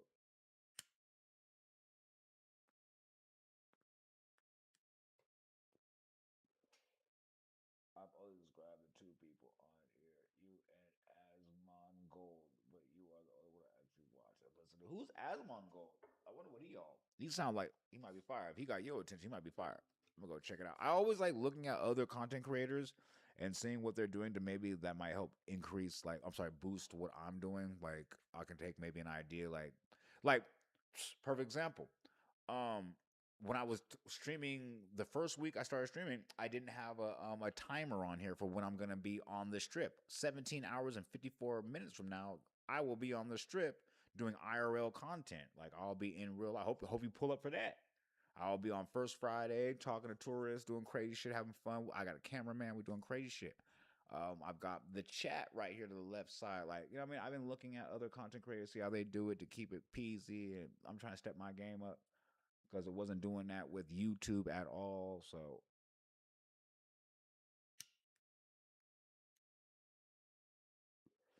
and a lot of things is I want to go experience like shit. Like, damn, I gotta go hit a bug. That was crazy. That motherfucker just floated right in front of me. Like, I'll tell you something crazy too. Like, I'm not like Bruce Lee fast, but when you hit a speed bag all the time, all I do is work out on my speed bag. I work out a lot, but that's probably why I'm small because all I do is work out cardio. But I was gonna say when you work out like as much as I do on a speed bag, where all you're doing is focusing on moving, hitting really quickly, like you ever see like I've noticed in the past like 2 weeks on some real shit, I'll see a bug out of nowhere. I'll be like, and I'm not catching it like Bruce Lee, but I'm hitting that bitch, and it's falling. Like right now, that little bug I just hit, I'm looking at it right now. I wish I could move. Matter of fact, with the camera right here. Look, the bug is sitting. Look, the bug is in a. I hit that bitch right now. It flew into a damn spider web. I wish y'all could see that. Right. I'm looking at it, trying to flap its wing and get out. I'm like, shit. Well, hey, that's where I knocked you. My bad, big dog. Like niggas quick. Like oh shit. Like, all right, my bad. Like it's quick. That jab.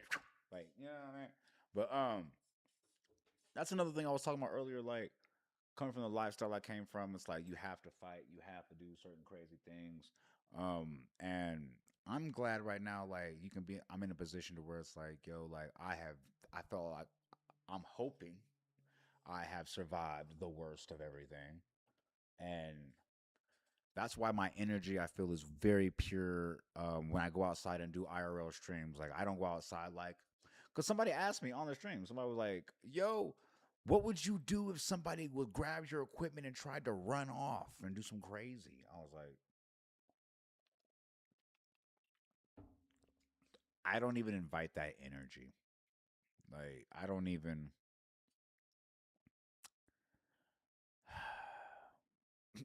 like I just sigh like you know what I mean because like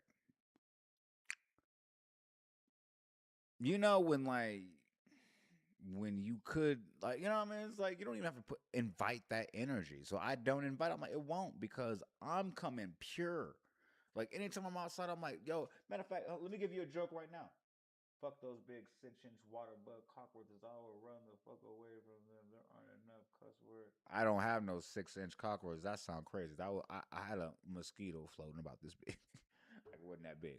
No, but we be out on the strip. You should check it out. Like I really stop tourists and try to see if they can outsmart my chat. I have questions like I'll give you one right now. I'll give you a perfect one right now. Um wait, actually where you from? You're in actually you understand the states. This will work. Perfect. This is what the main question I'm going to start asking my random tourists. If a plane were to crash in between California and Nevada, where do they bury the survivors? I'll wait for you to answer too, Heather.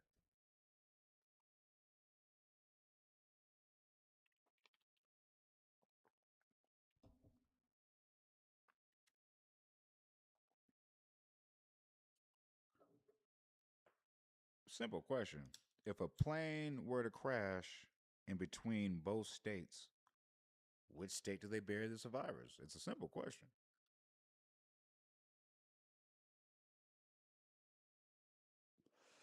And that's why you are smarter than my chat, Heather, because you are the only one to have gotten that right.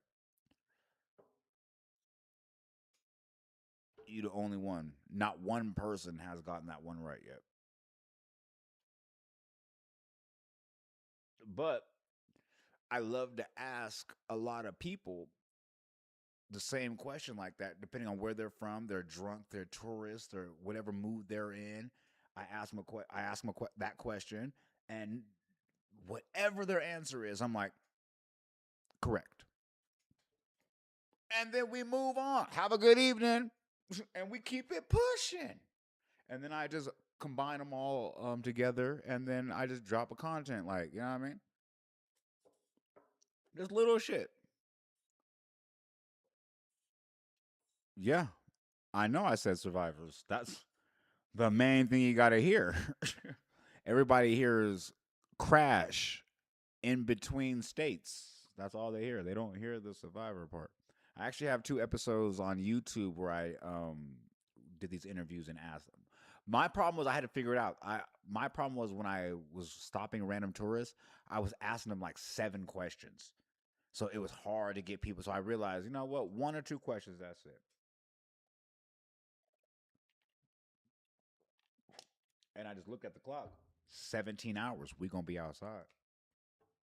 So I got another one for you. This is question number 2. I'm gonna ask. Probably gonna change these questions because you already got this one. So I got another one. Um, if your father-in-law, sorry, my bad. If your husband's father-in-law has 2 sons, how many brothers-in-law do you have? Go ahead, Heather. I know you got this one.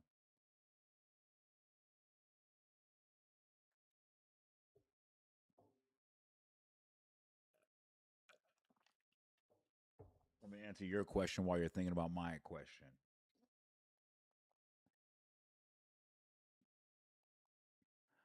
Oh, she said repeat it. All right, cool. If your husband's father-in-law has 2 sons, how many brothers do you have? I'm sorry, how many brothers-in-law do you have?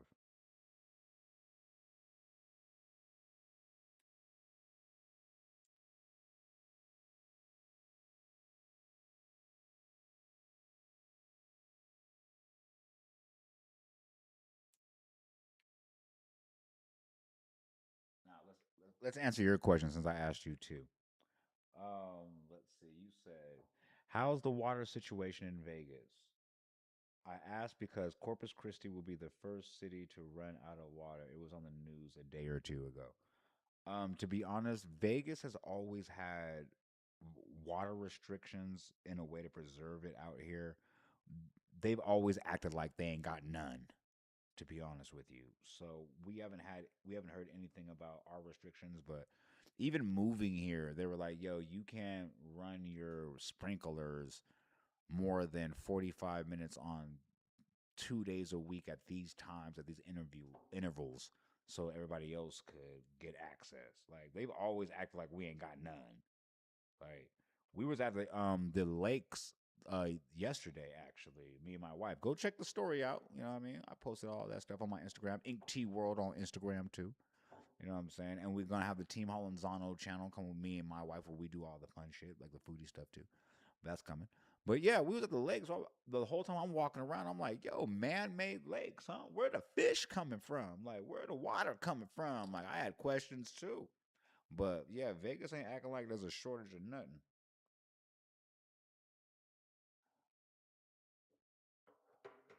To be honest, it's very amazing. So, check it out. Right, I'm supposed to be doing this like every other night. Like, so being on here, just chopping it up, letting y'all know who I am, kick it, and all that.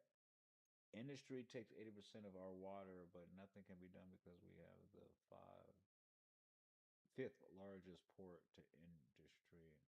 So industry. Oh, the port. Yeah, I'm very familiar, unfortunately, with those politics because in the Bay Area we have those same conditions because obviously in the Bay Area we have access to the ports. We have San Francisco and Oakland ports that actually are the big transportation areas for a lot of commerce and import and goods. So I understand what you're saying with that. unfortunately, in Vegas, I haven't been here long enough to actually wrap my head around any of the local, too much of the local actual issues. I'm still mystified on the driving situation. I didn't know there were so many people dying of DUIs, car crashes. I had no idea they had like over 200 children die of car related deaths. Like Vegas is a different situation, and I'm mystified because they really, a lot of the locals that I've run into even on Reddit really have a high horse stance of like, yo, Vegas was fine until you motherfuckers moved here. Like,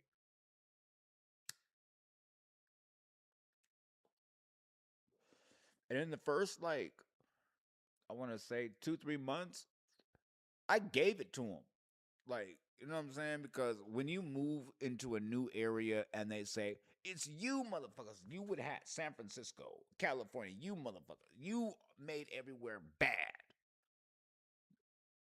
When you hear shit like that, me personally, I'm not a whole like everybody's attacking me. I don't feel like a victim when I hear shit. I'm just at that age now where like, yo, I'm like, what's she talking about?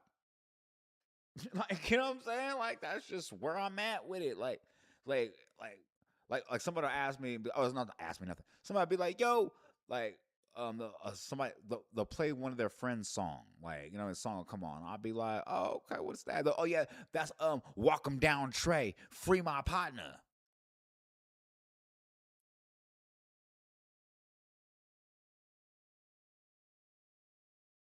Well, what did Walk 'em Down do? Oh well, I mean, he fighting three homies, but like he free though. Like I mean, he innocent though. I don't know if I could scream free, bruh. Like, you know what I mean? But like I said, I would say this, like I'm still stuck in that whole situation about what I said previously. So damn, I almost lost my train of thought. Oh yeah, Vegas folk. I was over there trying to see I'm trying to be grown, trying to be more civilized with how I perceive things. Like because I notice a lot of people, especially of my melanin content, nowadays we're being portrayed in the media as being reactionary, very quick to react, like low emotional intelligence, just anger only identify the extreme of emotion, anger, sad, like, you know what I mean? So just me being grown and older, I just want to just start thinking like grown and older. So it's it's hard for me to get quickly offended unless you walk out of nowhere and be like, "Hey, nigger, you're a fucking like," you know what I mean? Go crazy. I'm not finna just be like, "Yo, I'm offended. I want to fight." Like it takes a lot to make me want to fight, especially because these work really, really good. Like registered. Like I don't even like look. There's my boxing situation. I box over there every day. I got the other bags over there around. I'll show it later. Like like it takes a lot for me to like fight you. Like I'm not going to fight you because like I said, I come from a lot of areas, a lot of situations where like a fight could lead to you losing your life. Let's just say the hypotheticals, like play the ratios out, which I do, is if it's just fists or fights, like you could miss. Sorry, my bad. My head, sorry, in my head right now, I'm thinking about a 1, 2, 3, like or a 1, 2, maybe a 1, 2, 5. Like I'm like, okay, oh, this is a 1, this is a 2, and maybe a 5, like or a 3, like. But you can get the 1, 2, boop boop, and then miss the 3 or the 5, and Buddy just get lucky with one of these. We call them swim bangers, where they duck their head down and they just do one of these. Nigga could hit you with one of them, catch you square on the temple, anywhere important. You go down, bump your head on the concrete, and who knows? Like, you know what I'm saying? Like things like that. Or what I'm more familiar with, unfortunately, is you could be over there. Okay, I'm what's up? Boop boop boop. It's a good one. Boop, he get you. Ooh, you get him. Ooh, it's a good one. Ooh, y'all squabbling. Boop, but hold on. Boop, You catch him, decent, flush. He go down, boom. You like, yup. You look up. Two of his partners like this, ha ha ha ha ha ha ha. Like, I've seen that. Like, so it's like, yo, like my defense. My defense is more like kill him with kindness. Like, when I do my IRL streams, like it's funny too because I be dressed, I be cool, I be fresh, I be chilling, and I really feel it could be my own personal interpretation because nobody has said anything to my face. Or maybe it's because the way I feel I'm carrying myself, but I go there with the least aggressive energy I could ever muster. Because I'm not outside trying to be the coolest, not trying to be the toughest. I'm out there on a fact-finding mission. We are out here trying to have fun, enjoy our time, and that's it. And if people want to go a different direction, like unfortunately I have so much experience in these things. It's like, yo, like let's not take it there. That's another thing when I say about guarding your energy. Don't even put it out there in the universe because that's not what we own. 17 hours is what we own. 17 hours and we outside having fun. And you can go see exactly what we do. Now, also in my self evolution and growth as a person, I've been wondering little things like when you go, because once again, shout out story time. So when I start telling a lot of stories like about what I was doing when I was younger and certain circumstances I was in because they were all my own doing. Like everything was everything that I sowed my own self. When I start looking over a lot of things, like I start realizing like, yo, like I wasn't a good person like for a long time. I'll look at my wife and I'll look at like I have friends from high school that like saw the direction I was headed when I dropped out in ninth grade. Like, you feel me? And we were still cool, like, but they were smart enough to keep the appropriate amount of distance away because they could tell the crash out was coming and I didn't. Well, yeah, they told me, but I didn't know what level it was gonna be. But like we were still cool, like we were still cordial after that, like and it's just funny to see how life is now where it's like, yo, like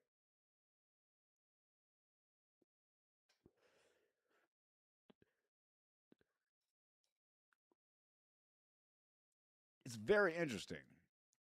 Like like because nowadays when we reconnect, right? Now that I'm grown, I outgrew childish maneuvers and behaviors. Like now we can sit down and have conversations like about those times where no ego is involved, where everybody's like where someone's gonna be like, well, I hate you, like, or get mad, like, you know. So they'll say things like, yeah, that was that time. Remember when you dropped that situation and I had to go throw that in the river, like, cause nigga, I didn't want to get in trouble. Like, you forget stories because to you, you're thinking like, oh yeah, me and him weren't cool like for a little bit. I went to jail because you're thinking like, oh, because me, I went to jail for like 2 years, came home. I was like, oh yeah, I remember my partner, like we cool, but like I don't understand like why we ain't cool, close, close, close. Besides me being gone, and all of a sudden, bro, be like, in the future, bro, be like, remember that time? Whoop whoop. You be like, nope, like didn't even know that. Like, hold on, what they saying in the comments? Hold on. And other streamers is just talking. You don't put on their show. You just come on and talk, but it's not fake sounding or trying to come off important. You are just you. You're not keeping it real. You are real. Thank you. Like I am real. Like, and that's what I want to like bring into the streaming universe because like even my me and my wife, we notice this all the time. Like there's a lot of content creators. This is why we started doing content. Or I started and she's definitely doing it with me as well. On God, man, I'm proud of her.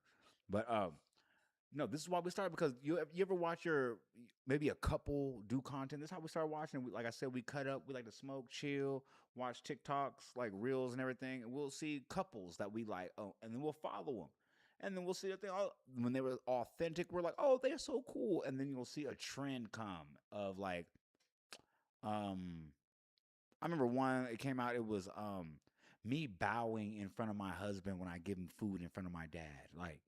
And then every couple did that trend, and it was just lame. It just wasn't right. And I was like, yo, that's just not it, man. Like, I'd rather come on here and vibe with my chat because it's like therapy. Like, I can come on here and be myself and be 100% myself because like when I go outside and be 100% myself, everybody's like, you're aggressive.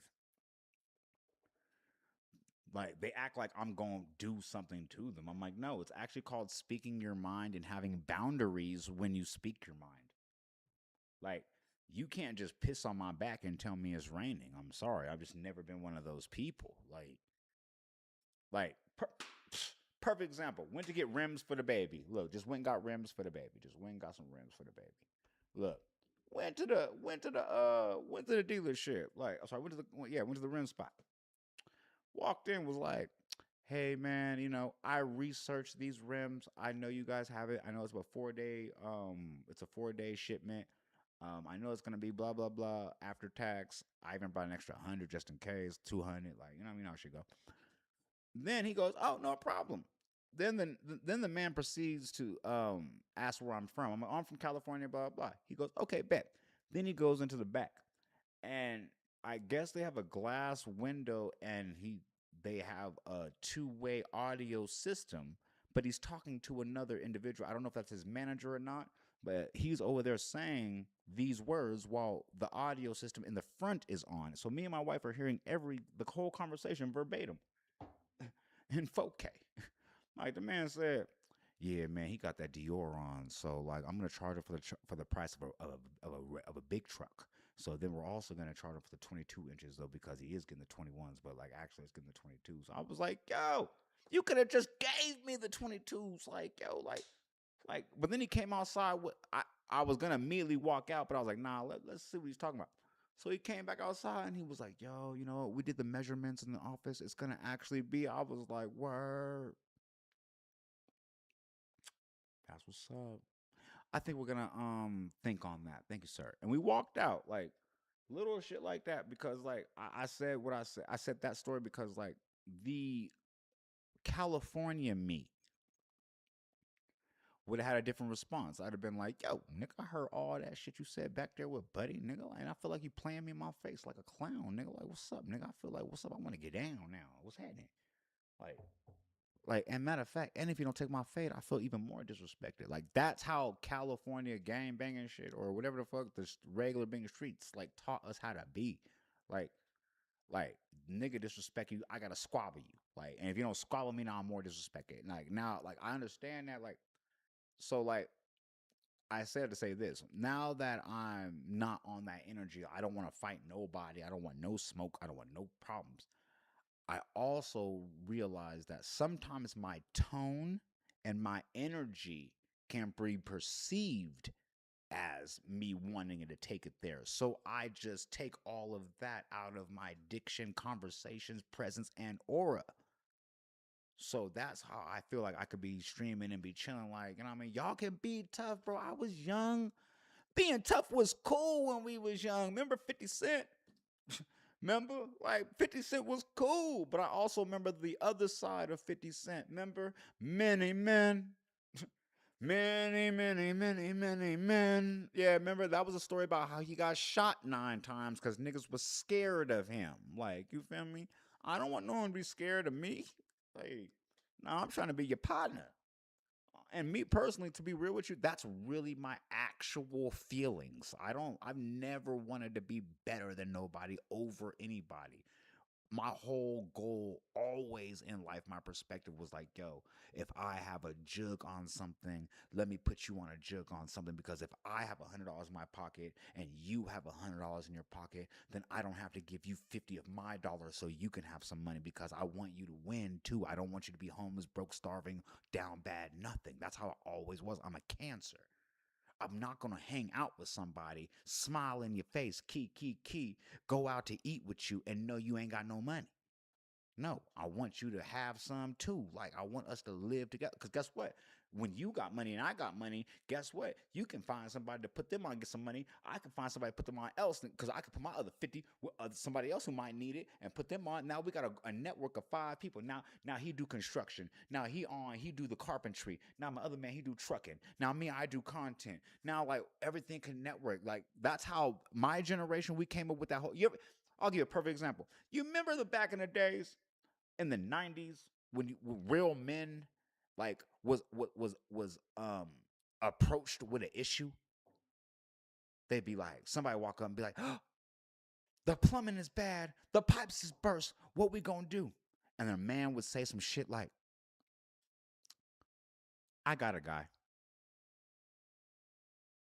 And just make a phone call, and a man would show up, vehicles, all the proper utensils and equipment, and solve the problem for a low rate, because he knew somebody from his network of people. That's grown shit. I'm trying to bring back. That's missing nowadays. I'm just saying, holla if you hear me on that one. I'm just saying, remember that? I got a guy. The fuck? And he would never tell you his name. It was just, I got a guy. And he pulling up on time. Accurate. Shout out the 90s, man. There's a lot of things in the 90s I do miss that I'm glad still aren't here at the same time. Like, but shout out the 90s, bro. Like, when a man was allowed to be a man in the right ways, but at you know what I mean? They was given a lot of time to take advantage, but shout out to the men that didn't. Like, you know what I'm saying? Like, I got to witness that. Like, and that's what I think is very interesting about life, because people always ask me, is it nature versus nurture? And I always say it's both. And then it also depends on the individual, because you'll hear stories about um guy's mom's a crackhead, dad's a pimp, but the guy grows up to not drink any alcohol, do any drugs, and is a doctor. Like, then you'll hear about a guy. Sorry, excuse me. Dang, excuse me. Or you'll hear about, take my dad for instance, military family, not wealthy but well off family, full ride to college, and chose to, not chose, well, it's all a choice, but got addicted to hard substances and chose to live a life of crime. Like, nature, like, what is what? Like, who knows what what's gonna do? Like, that's another reason why, like, when you get older, you start looking, like, at perspectives. You'd be like, you know what? Like, you never know. Like, you never know. Like, I got a million fucking people in they baby mama stories, like, about be crazy as shit, and then all of a sudden you'd be like, oh, because, like, you know what I'm saying, a woman will tell their version of what happened to the child, and the child grows up thinking it's like it's this, and then, like, the child will grow up and then finally talk to the father, and then all of a sudden he'd be like, oh shit, there's two sides to the coin in the story. You'd be like, yeah, like, unfortunately you had to grow up hating somebody until you learned it. Like, you know what I mean? It's crazy. Like, shout out my man. I only said that right now because, sorry, my bad. I only said that right now because my other brother, like, just had his fourth child, and he was nowhere near prepared. How many brothers-in-law? I'm thinking none. Father-in-law has two sons. You are absolutely right. You nailed it. See, this is why you got to be locked in with us when we go live tomorrow on the strip, because when we ask the questions, we're supposed to ask, we're supposed to, you're supposed to go live against the people in the, on the strip. Congratulations on a new nephew.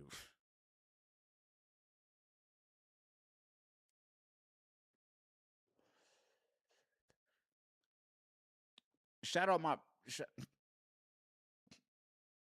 yo, like, you ever just love your people? I'm trying to figure out the best way to say this. Like, you ever just love your people, man? Like I said, I'm older now. So like my perspective is just so different. Like when I okay, look. When I was 20 to 27 years old, you couldn't you couldn't see my point of view with my glasses on. Like I was out here doing ain't much the most. Like if alienating people was an occupation, then I was employee of the month. Like I was out here just it was crazy. And I wasn't addicted to drugs. And I wasn't addicted to like no substances. I was just outside wilding like, no, fuck all that, nigga. That's me. I don't care, nigga. And what's up? We gonna do what? We can bang it out. We can do whatever. Like, I don't care. Like, just the NBA young boy before the NBA young boy. Like, that's why I see the wave. Like, I grew up before the drill rap scene. Like, we was outside doing this shit. We started listening to drill because it reminded us of what we were doing. Like, you know what I'm saying? Or I mean,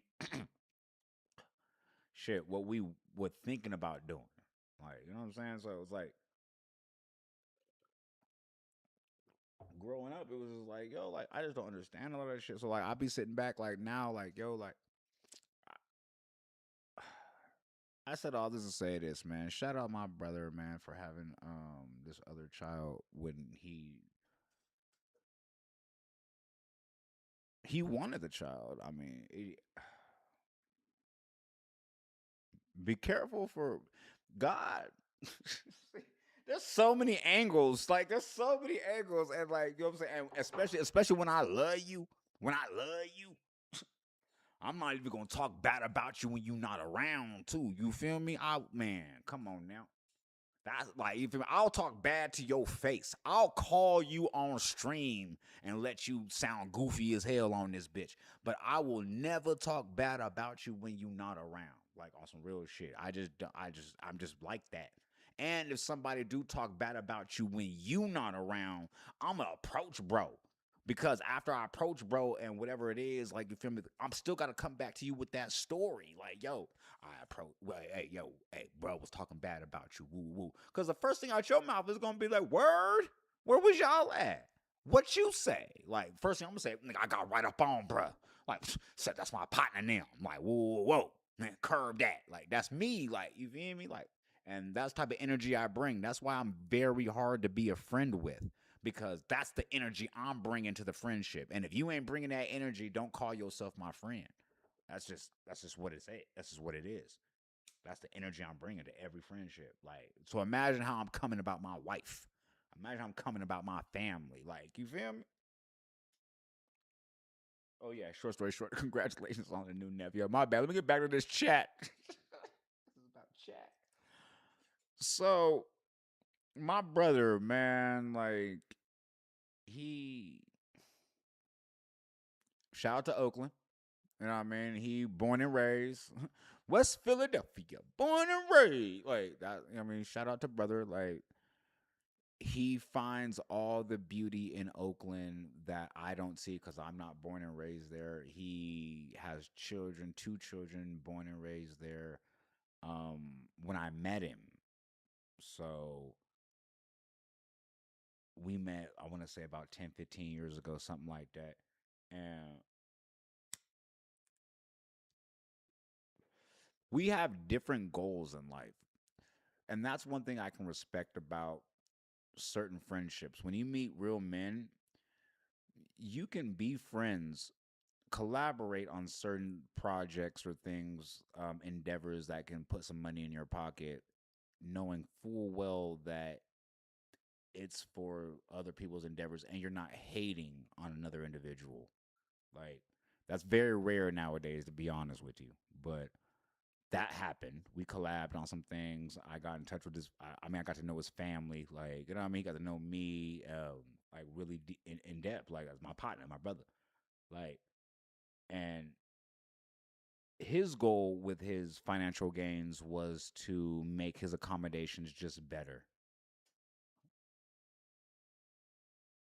Might be short sighted in a lot of people's ideas and um, plans in life, but hey, sometimes when you like now I'm older, I understand things different from a different perspective. Like coming from never having anything, never having a father in your life, or never have, or just not even want to be a stereotype or a statistic. Sometimes you could be in a misguided attempt at being a good father or a good provider and settle for less, thinking you're doing more. Or maybe this is your end game and you think this is what it is. Like what I realize, like if your heart's in the right place and that's what you're doing, that's not your dream is not everybody's dream. Like, and that's just where it is, and that's okay with me. Like me having children in scenarios that you would have children in doesn't make you a bad person. At least you're there for these children. Like, you know what I mean? I say all that to say this. My man has horrible taste in women. Horrible taste in women. And that's why he's on his fourth baby mama and no, third baby mama, fourth kid and we got to start there at the root of the problem because you're letting these women pick you, you're picking them and at the end of the day there's a child being brought into the process. And the biggest thing for me is I'm just happy that as a black man, you are taking care of these children. These children live with you at your house. Like, you know what I'm saying? You take them to school every day. You take care of your kids. Me personally, I would want a better situation for me and my situation. So I'm projecting. I apologize, bro. I should call him right now and apologize. I'm over here. She said, congratulations on the new nephew. The first thing I did was start talking shit. Wow, how much of a friend am I? And then I premised the whole talking shit with, I'm not gonna talk no shit about nobody when they not around. Like, what type of friend am I? Yo, thank God I caught the blunt. Told you the reflexes be fast. But yo, like, damn, I premised the whole talking shit with, look, I'm not gonna talk shit about nobody when they not around. Yo, like, yeah, shout out my new nephew.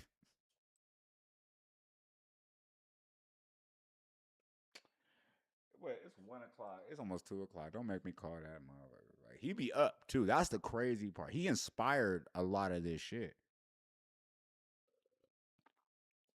I'll call, I'll call my brother at like reasonable business hours, like 2 o'clock in the afternoon, like forward straight to voicemail. Like I'll be like, that's crazy, and then I'll call like 3 o'clock, 4 o'clock. Like when I know he got to get his kids from school, like I'll call a nigga like he be like, "Oh, what's up, bro? I'm tired, man. I just got my kids, bro. I'm finna take a nap, bro. I was up all night." You be like, "Up all night? Like doing what?" I don't know if I'm hating right there. I'm like, yo, like, do I want to be outside again? Like, what am I hating about? Like, what you outside doing? Like, no, on some real shit. It sound like hating, but on some real shit, it's like I know my brother's potential. I know his talent. Like I know what he can really offer, like society, and also get paid handsomely for it. And when I see him squander opportunities and waste his time, it just be like frustrating. Like, but the reason why I don't press hella hard or talk bad to him or anything like that because I can think of at least 15, 20, 30, 40, 50 times where somebody try to put me in position. Like, and I just squandered it stupidly before I even knew it was a position to be brought. Like, you know what I'm saying? Like, I remember one time, look, perfect example. I was supposed to go on tour with Ray Shrummer and them back when it was hot too. Back when it was hot. When they just came up with that what song was that? I ain't got no type. Like it was that shit. I remember the booking agent. I ain't had no manager. I was in the midst of getting one, but it was me and my other partner. I was in a group. We were called T&D, Team No Dos, because we was on lean, hella heavy, and still staying up making great music. That was the concept. Don't judge me. Anyway, but yeah, I remember him calling us at like 3 o'clock in the afternoon, and I pulled a phone, and I was like, and he was like, "Yo, so check it out." He was trying to conduct business, actual business, and he was like, "Yo, so things that a manager should have definitely fielded the call. Very true. But he was like, yo, I just want to know. Wait, what did he say? Hold on, let me tell the story accurately. He said, he called me woo woo. I was walking to the woo woo, and I had to, yup. And I remember I sipped. He said, oh yeah, he said, oh yeah, so you already have the tickets already brought in, so we're gonna bring you backstage to the such and such. And he said, do you have any accommodations that you need? And I said, look, man, I need Sprite, man, because I pose up all day, man. So I'm trying to make sure I stay pulled up, man. So look, I don't care what you do, just make sure I ain't with them weird niggas, but make sure I stay pulled up, man. I'm on something right now. I can't even talk to you. Like, and then I hung up. So the manager who we hired, like I want to say maybe 2 hours after that, called that same actual what's it called, booking agent. Sorry, booking company, and they were like, "Nigga, never." Like the fuck, like you sound like you finna bring some problems here, like. So like I said, like there's been lots of opportunities that I've had squandered. I was on a story the other day about how I was in Army Street Projects, getting my ass whooped in a lot of fights as a little kid and shit. My dad went to prison, and I thought that was the worst thing that could have ever happened to me because now I had to go live in my grandparents' house. But you know what my grandparents did? They enrolled me in a fucking private school. They had me in a fucking suburban neighborhood where people sell boats. Like everybody wore polo shirts and fucking like back in the 90s. Like thinking back on that, I'm like, yo, I squandered. Like they would put me through school. I kept getting kicked out of all the schools. Like I didn't realize, like, yo, like sometimes when you think it's a bad situation, it's like it's actually a good. Like you know what I mean? Like a lot of things in life, when you start reflecting, you know what I'm saying? Actually, haven't had. Hold on. You're not a friend. You're family. That's different. That's a fact. Yeah, but like, yeah, it's a, man. That's my brother, man. Haven't had actual nodos since high school 30 years ago. Oh damn, I'm old. Nodos. Oh no, we were called Team Nodos. But Nodos is crazy. Yeah, I've seen, man, we never had that. We was sipping something else,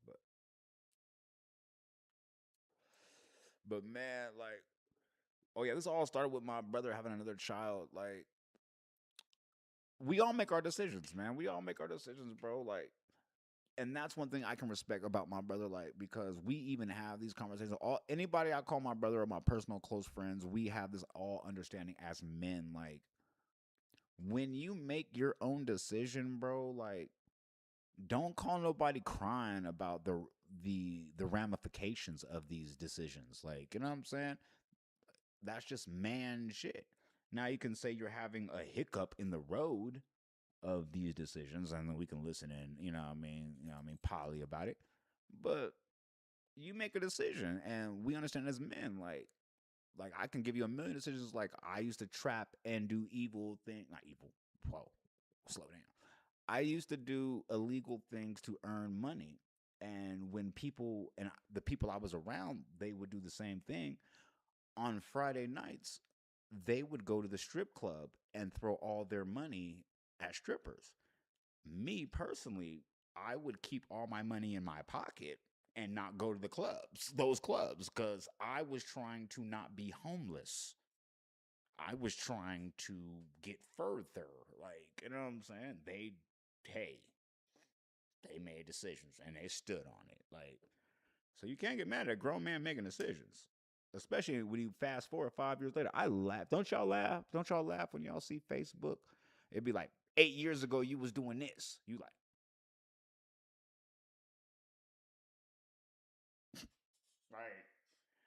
I got 8 years ago. 8 years ago, I was in my Lexus in a Veruti, not Veruti, in a liquor store parking lot in the back of VOA Vocational. Wait, yeah, Veterans of America halfway house that the parole officer sent me to, listening to the baby's first mixtape, and I had a quarter piece, only 4 ounces of weed in the car, and I was doing this.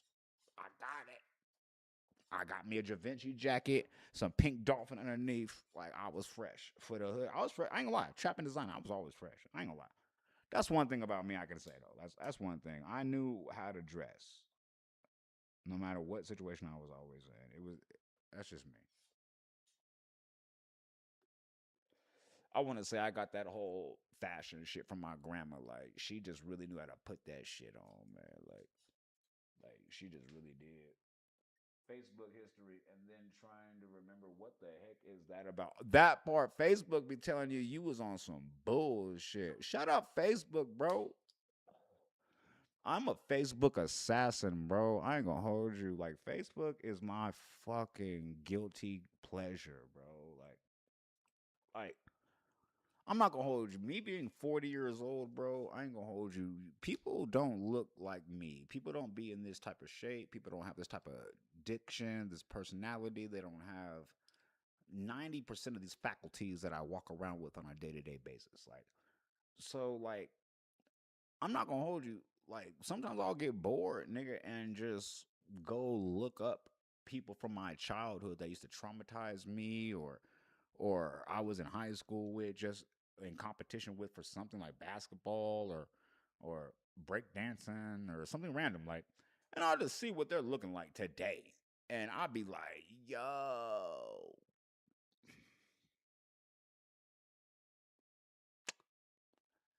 my God don't play about me. I'm just saying, my God don't at all. My God never played about me. I've gone through shit that would have broken people mentally, spiritually, financially, morally, would have bankrupted you guys. And I still walk outside with a smile on my face, ready to interpret new information with an open mind, open heart, open spirit.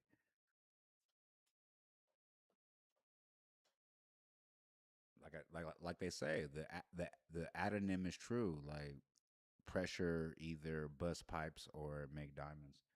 But shout out to my man and Kit. What he on? What he talking about? What do you say? Oh, Calvert. What's up, my partner name? Calvert, man. Shout out, bro. Shout out. Oh, I didn't even see what teacher. Hey, home. I didn't even see my bad. Hold on. I can show you. Okay, hold on. Yeah, Calvert. What's up with it, man? We outside. Okay, we got people in here, man. That's what I'm trying to do, man. Just vibe out with y'all. Hey, and shut. Hold on. Can some of y'all just give me a little credit on the fact that we started the stream without you wasting 45 minutes trying to figure out what's up with the vocals? What's up with me, the camera weird, or like, I mean, we getting it together, bro. It's only been a month. Like, it's only, yeah, we on week 4 now, the end of week 4. Like, it's only been a month where, like, I got this new PC, I got the new apparatus, new mic, everything to make sure we got everything ready so we all can hear each other and be on the same page as one. So that's what's up, Calvin. What's up with it, Mike? So yeah, man. So like back to what I was saying, because I wasn't really saying anything, to be honest with you. I wasn't in the middle of a story or anything. I was just talking about morals and scruples. But yeah, it all started when I was supposed to say shout out my nephew.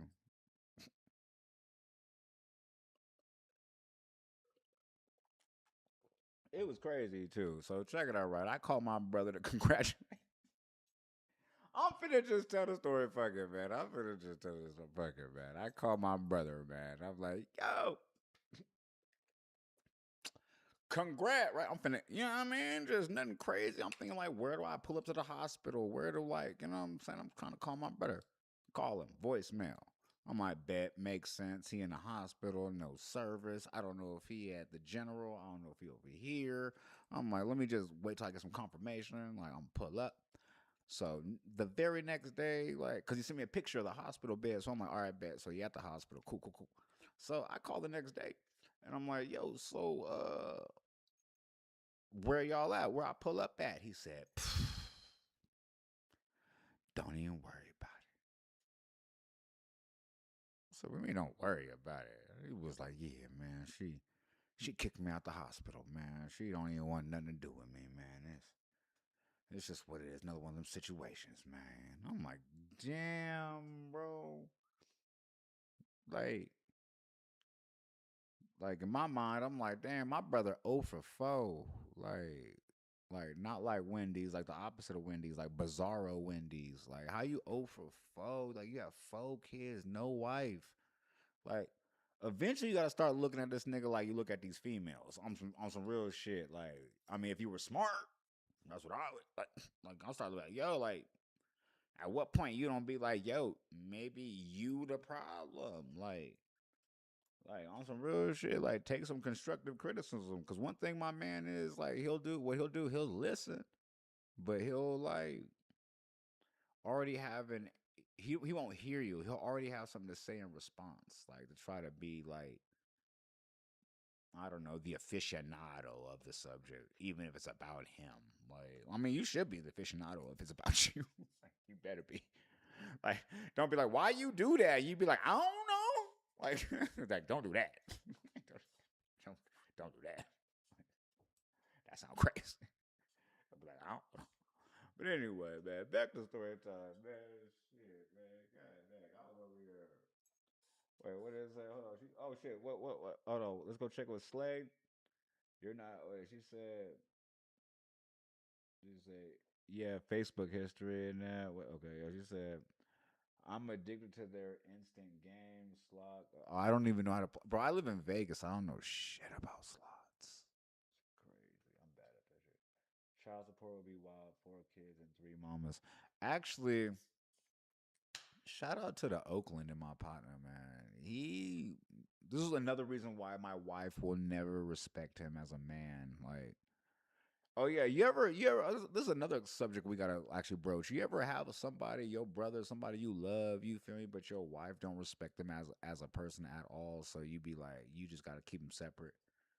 Like that's another situation. Like not a situation. Like it's not a situation. Like I don't want to be around my dude if you acting weird. But well, sometimes small increments depends on the situation. But like nah, like he'll it's just how can he think you right in these weird situations? It's just weird, man. Like so the issue that really irked my wife to death was he found a loophole. My brother found a loophole where, to be honest, I don't think it's a loophole. I think it's the courts giving you the proper justice. But in my wife's mind, okay, so let me stop beating around the bush. So the courts actually awarded him child support from the baby mamas, and he takes care of the children. And my wife was like, "Bro, like that's hoe shit. Like she don't respect that. She's like, you're a man. Why don't you don't getting out there getting to a bag like a man? Like, and that's the only part I respect her on. Like, cause in Oakland, like they have this whole thing of like, let's let the government pay for everything. Let's live as broke as we can, but flex with the little money we can get illegally. And that's just never like been fly to me. I'm like, that's a means to an end. Like, but like I said, I always saw the game differently. I always saw like things as like a means to an end. Like the game, like things are a tool. Like if I go in certain neighborhoods, I have to wear like a tie and what do they call these what's it called I'm sorry, my cufflinks, like because that's a tool. It lets them know that you're educated, not educated. Sorry, it lets them know that you have style in that in their environment. Like you're from like you know what I mean. Like you have tools. Like I don't. And I don't know. People don't see. I don't know. They don't see the world the way I do. It's just crazy. Like, and my wife saw it the way she saw it, and as a man, I do too. But as a brother, it's like, yo, like I be thinking, oh, you gon' see something different. maybe someday or not. And that's another thing. Like getting to where I'm at right now, like in my growth, in my infinite wisdom, is the fact that I've come to terms with not every soldier comes home from the war. That was a very, very, very hard and hurtful realization to come conclusion to come to, especially for somebody like me who has a big heart. When I'm like, yo, if I have 1,000, I want you to have 1,000. I want him to have 1,000. I want you to buy a house. I want you to have a house. I want your kids to go to private school. I want your like that's how I always thought about we, not Nintendo. Like it's crazy. So it's like it's interesting like when you see like the realization of things and how stupid people make stupid decisions because they think it's easier than working or putting in like just the grind. Like they think it's the grind, or people do it for the gram because they think like, oh yeah, guess what? If I look like I got it together, then I don't have to really have it together. Or if I look like I'm famous, I don't really have to put in the work to actually be famous. And why the fuck do you want to be famous instead of rich? That's the whole situation. That's why you don't see me doing nothing, because I'm trying to get rich. That's the shit that always fucked me up. People be like, "You look like a celebrity." That's what's up. Cool. Another person like my brother will be like, "Oh, I look like a celebrity," and he'll go hang out and party and pretend to be that type of celebrity and have a social high, endorphins get released and all that type of shit, and he'll feel important for a moment.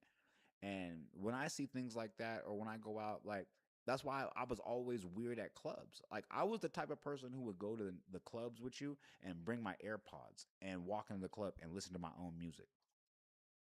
That was me. Because I always stuck what my grandfather said in my head when I was young out there doing crazy shit. And my grandfather, I remember what he said. He said, there's only two types of people in the club: successful people celebrating success, or failures trying to forget their failures. And that just always stuck with me. That just always stuck with me, especially when you walk to the door and they're like, 50 for the entrance, man, 70 for VIP, 200 for bottle service. You like, bro, like they're talking to specific people. Like, are you? Does that sound like English to you? Like, oh yeah, the bottles are. If that's you, then you're celebrating success. If you're hearing that, like, yo, 50 on the entrance. Like, if you know what I mean? If that's you, like, you understand that. I ain't got to explain that no further. And what I'm trying to say, I say all that to say this. Like, I just never wanted to be that person where I couldn't help my family get further.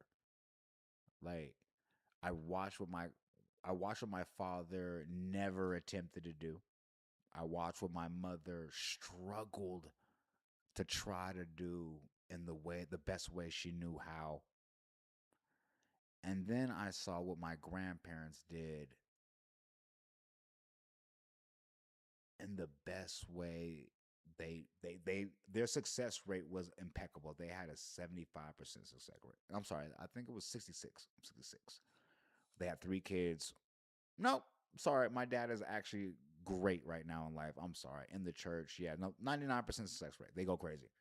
Um, but the thing was, I wasn't open to that environment, for that love, for that tutelage, and so I didn't receive that. And you get to learn that. But let's check these comments. Hold up. It says, "Oh, nice. Yeah, bag is important, but he is taking care of his children. Too many times it's not always. Mama's got to take care of them. Somebody else." Yeah, that's my brother, bro. That's my brother. Like, that's what I'm gonna say. It's my brother. I love that, bro. That's my brother. Like, I just wish it was a situation where like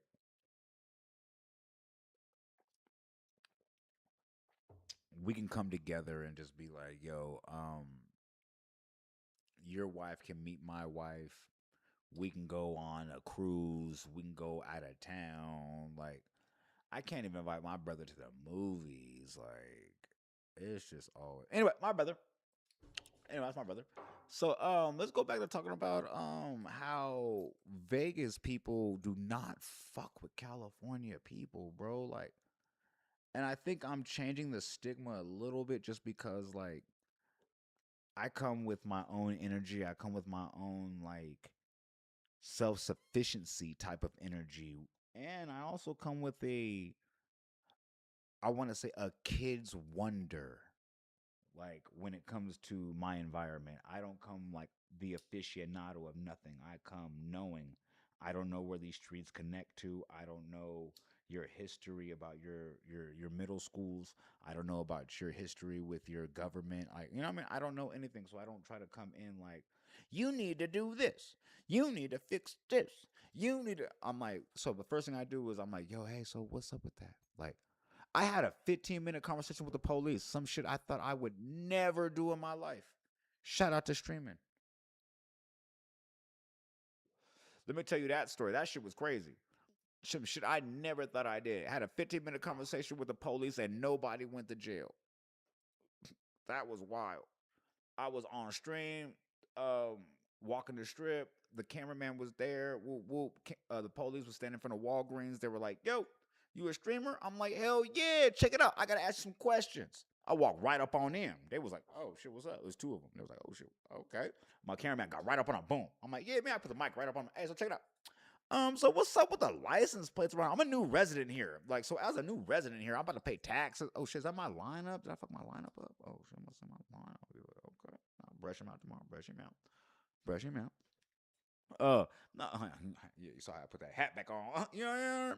No, but I was like, no, I got right up on him like a concerned citizen. So no, I was like, oh, so how long you been on the force? He's like, I've been on the force about 5, 6 years. I'm like, cool. I just moved here. Check it out. What's up with the goddamn people without their license and shit? And I noticed that there's a lot of a lot of accidents on here. What's up? Can you explain that to me? Because I'm a new resident. I'm trying to figure that out. Like, what's up? And I heard y'all was cracking down on the speed limit being enforcements and things like that. So can you let me know something? Like, they were like, oh, well, yeah. And they actually were so cool. Like, they explained everything very jovial, like polite. Like, they were just like, oh, yeah, it's woo, woo, woo, and because this is happening and blah, blah, blah. And this happened. They voted this law. And I was like, that is what's up. And I'll tell you the funniest part about that story, too. So I walked off, right?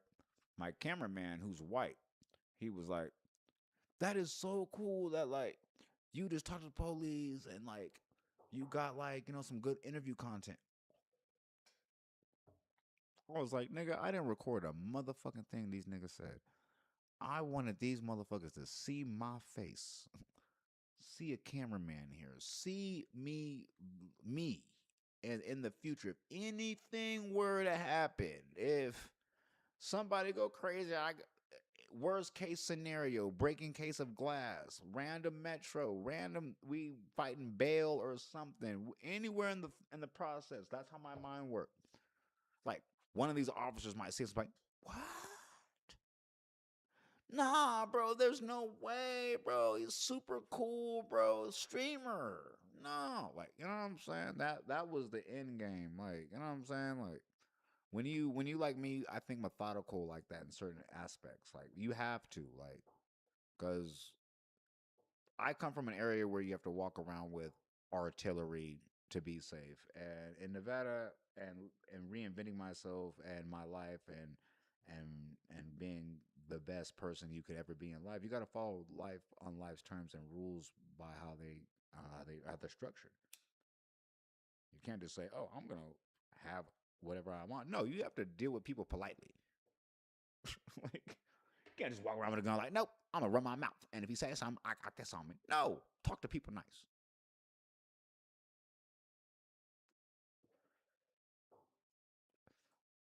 I ain't gonna lie. I can't cap that off better than that. Like, talk to people how you want to be talked to. Like, that's it. And plus, I kind of like talking to people dumb anyway. That should be kind of fun. Like,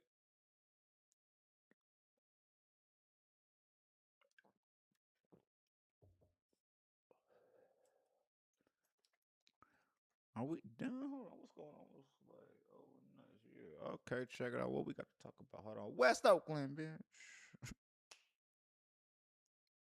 These. Let me let me give you a bar of West Oakland. Man, like females rap like this, like from West Oakland. West Oakland, bitch.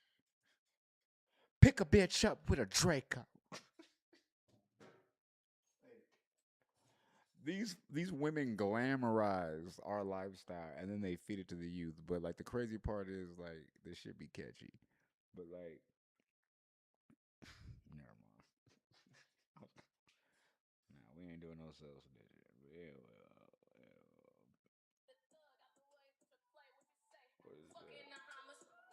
that? Hold on, I gotta jazz. Just one time.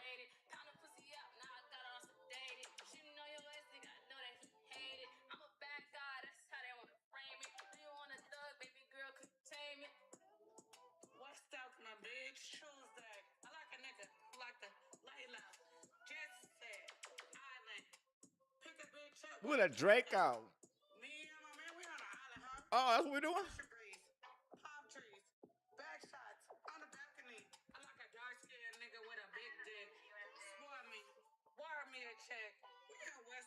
Bit.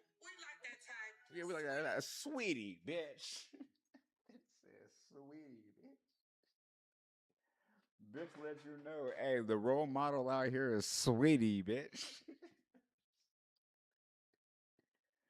That bitch says sweetie, bitch. Like let you know, like that's how they coming. Nigga. That bitch said, pick a bitch up with a Draco. You like, damn, nigga, like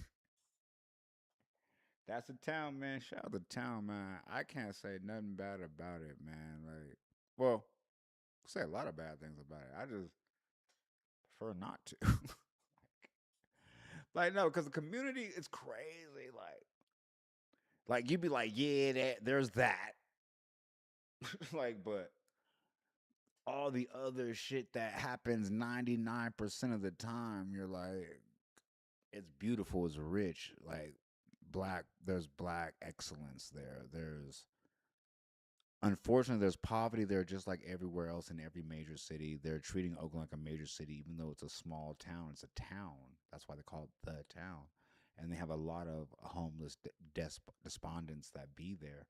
But that's an overflow from San Francisco, the other areas, and they're keeping them there. They don't want them to go to San Jose or anywhere. Like, it's kind of crazy. Like, I see a lot of things like what they do to Oakland specifically to make sure they can't win in life. Like they took all their sports teams, they defunded their public school systems, they implemented laws to where crimes that were even property value under about $3,000 to $1,500 was a misdemeanor. They they voted in a lot of soft on crime politicians. Their sheriff, sorry, the sheriff, the captain, who was the one that run the police department? I'm tweaking. Cap, don't let me misspeak out here. I was on a roll. Who run run the Oakland Police Department? That would be the yeah, that is the captain. Let me double check though. Don't get me out here goofy. I remember it was that black chick they had. Hold on, let me get out here goofy though. Hold on. Get ChatGPT. In 2019, who was the captain of the Oakland Police Department?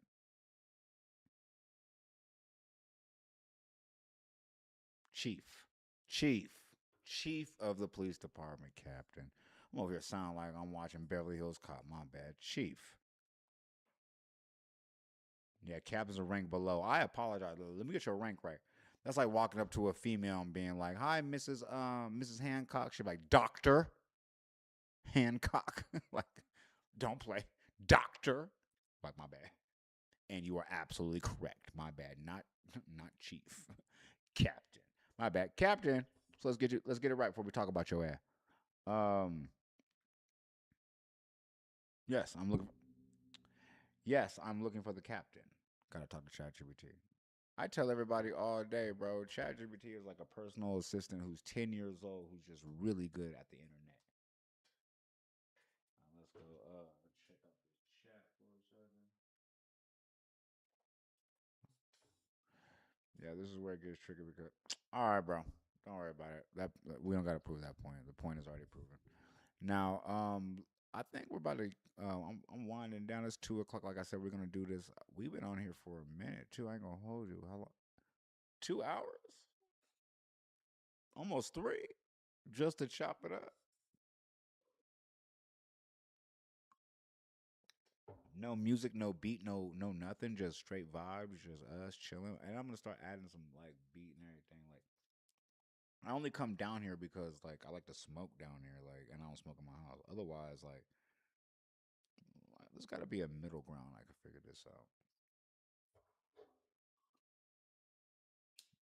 I want to start doing other shit like inviting people to have like an actual conversation like about certain things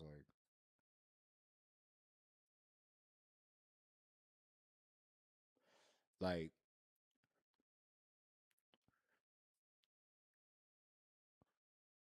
why is it okay for women to lie about their body count and their weight but men can't lie about their income like little shit. Like I want to open up some discussions like just shit that be on my mind sometimes like another reason why I be married too. I'm like, yo, like dating right now, like I told my wife, told my wife today. I told my wife today. I'm like, thank God, like we got married. Thank God. If I was single right now and never met you, I would never be married. Never. I'd just be fucking, just outside, just fucking, like dick just on a crapshoot, just dick outside, like just might be the content sponsor for Magnum, just outside, just yep, outside. Billy D. Williams with some Colt 45 and a Mac, like oh god, like it'd be bad, like I'm glad, like man, life is good, man. You settle down, cause nowadays, man, I don't, the lies, it's the lies for me. It's the lies, like it be, and it be the unnecessary lies for me, like it be like crazy. Dudes be acting like they ballin', or females be acting like they ain't got no kids, or they're not toxic. Like it be just everything. Like bro, like what happened to just be like my generation? Like we just put it was on the flow. Yo, you by the second, third date, like you really got to know somebody. Like you know what I'm saying? You really just talked. Like you know, oh, actually, I'm tweaking. I'm tweaking. There was no second, third date. I'm tweaking. Before you even got to the first date, nigga, there was telephone. Our generation, we was on the telephone. Nigga, like what we doing right now, this is why this content go crazy right now, because you guys don't have this in your generation. Where you just get on the phone and talk to an individual and just bare your soul. Like, yeah, girl. And be player about it though, depending on who the person he was talking to. He'd be player though, like, yeah, what's up? Like, yeah, like that's how it was. And then you would get to the date. Man, am I the only one who remember this? Man, it can't be just me. Can't be just me. That's how you got to the date. You had to be suave on the phone. You had to hit him with the fake laugh before Tupac. Remember that shit? Like you was rubbing your chest on the phone. Girl. Your mom walked by, boy, cut that phone off. You know what time it is. Boy, take your ass to bed. Whoa, whoa. And all you hear is that your mama? Girl. You know, I let her stay with me, so you know, like sometimes, like she don't take her medicine, I gotta get it to her. Like, you know, I'm gonna have to get with you tomorrow, though. You know, and I finished that homework. You finished that homework, though. You feel me? Like, you know what I mean? Like, you had to like try to be smooth. Like, remember that? Remember back in the day? I remember this shit. I remember this shit. This is crazy, right? I'm gonna say some wild shit. This is real though. I remember back. ISO me. Hold on. I remember back. Look, let me tell you this.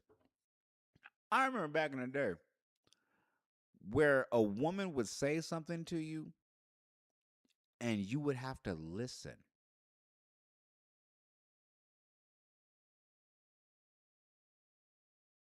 No, that's it. There was no epiphany. There was no Big Bang moment, nigga. Like you would listen. It was called getting to know the other person. Remember that? You'd be like, "Hey, so what do you do for work? Oh, I work at blah blah blah. Oh, what do you do? Oh, what are your interests? Oh, I like to draw. I like to go hiking. Bet." In 2 weeks, when you come up with a date idea, you didn't come back with like, "Hey, yo, let's go do laser tag." Like, the fuck are you talking about? Like, no, your idea was, "Hey, yo, let's go check it out. Let's go get some popcorn or some kind of shit like that, like some movie shit that we're gonna have at the end of a scenic view on this trail that I took you to that I planned out and mapped out before because I heard what the fuck you said when I first met you. Remember that? People ain't doing none of that. People go on dates right now. A bitch be like, "Yeah, I got two baby daddies, and like I like to twerk in the club, and sometimes I fight bitches, but like I don't understand why people be hating on me. Anyway, my name is such and such underscore woo woo. Don't need no nigga for nothing. Dash like you be like, oh okay, bet." And then you go on like 4 dates, and then you have sex with this woman, and then all of a sudden you be like, "I don't know why she tripping on me." Did you hear what she said on the first date? The three niggas. Like, that's why I was telling my wife about my partner. Shout out my brother again. Shout out my brother. I'm like, yo, shout out to women who don't listen. Cause it ain't like my brother lie to nobody. Any woman he meets, they be like, "Oh, so what's up? Like, you got kids?" "Yeah, I got four, or I got three." At the time, it was three. "I got three." "Oh, okay." And that's their choice. Like, especially with somebody being honest, you can't say nothing. Like, that should be wild. Like, you walk up, if I walk up to a woman and I'm not married, like I was never married, let's say I was never married. That's the only way the story will make me actually be vindicated if they clip this up. Now, if I would ever walk up to a woman I was never married, and I was like, "What's up with a girl?" Like, "Hey, what's up? I seen the way you look in that Lulu." Like, and she was like, "Okay, bet, yeah, what's up?" The number, I get the number. Boom, I call her on the phone, like, "What's up with it?" Like, "Yeah, I'm trying to take you out." So, "Okay, that's what's up. I'm trying to take you, I'm trying to go out with you." "All right, bet, that's what's up." So who you stay with?" "Oh, I stay with me and my kids." "Oh, you got kids? How many kids you got?" "I got like four." Click, hello? Hello? Like, I'm hanging up. Like, hey, no, like you already know. I don't know. Like after that, you're gonna be like, you gonna ask what occupation. She's gonna be like a nurse or some shit. Like you're gonna be, like, oh no, like no, no. Let me just save myself the headache. That's what we gotta do when you grown in hindsight. But when you're younger, hey, I was there. Damn, it's 2 o'clock in the morning. Shout out to us, man. 2 o'clock in the morning out here, man. We out here keeping it lit. Like real talk. What my partners, what we used to always say when we were younger, we were doing positive activities. We would say shit like, "Oh yeah, yeah, yeah. Oh yeah." Never mind. I ain't gonna repeat that. Never mind. When we were younger, we used to act up and say crazy shit. That's funny.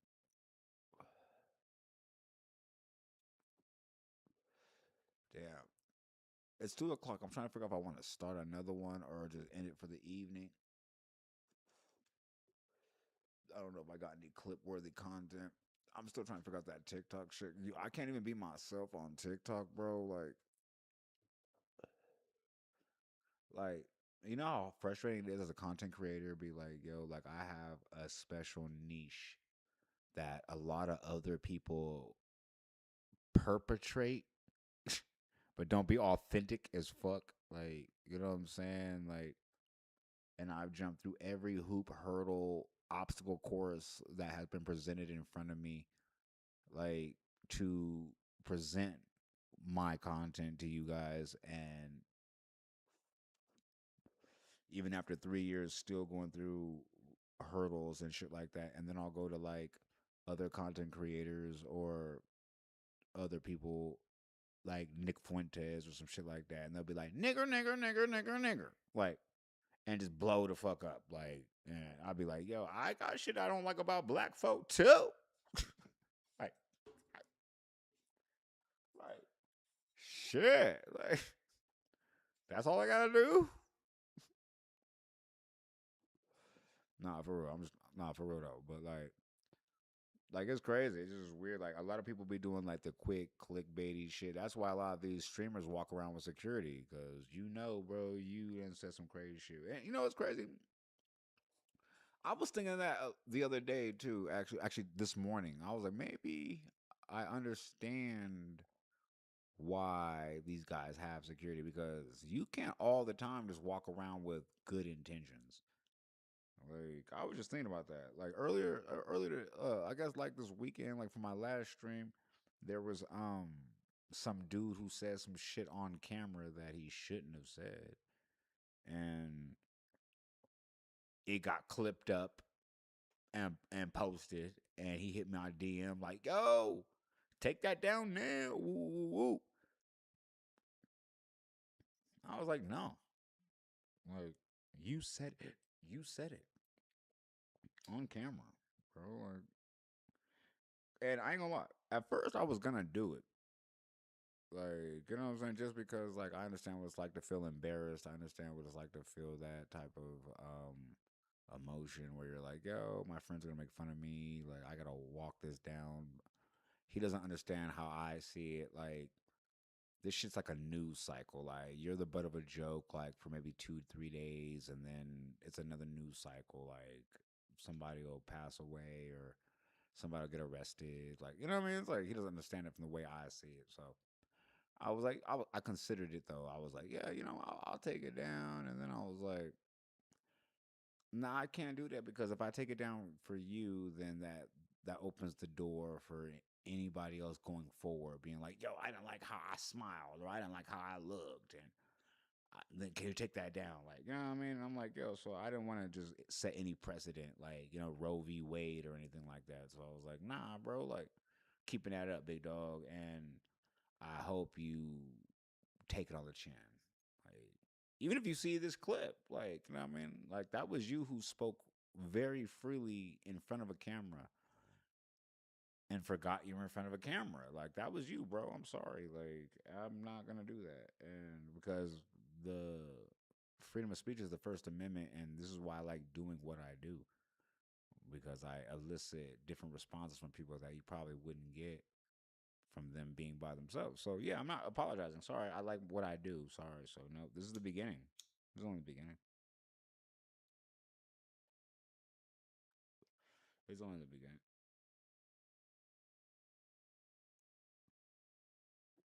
Shout out the beginning. Shout out to the beginning. TikTok is so fake they can't recognize real. Hold on. Remember dating more than one person. Today it be John. Next week it will be Steve. Later, after several days, you get a promise. Later. Yeah, all that. Remember that? Remember the steps? Yeah, it'd be like talk on the phone.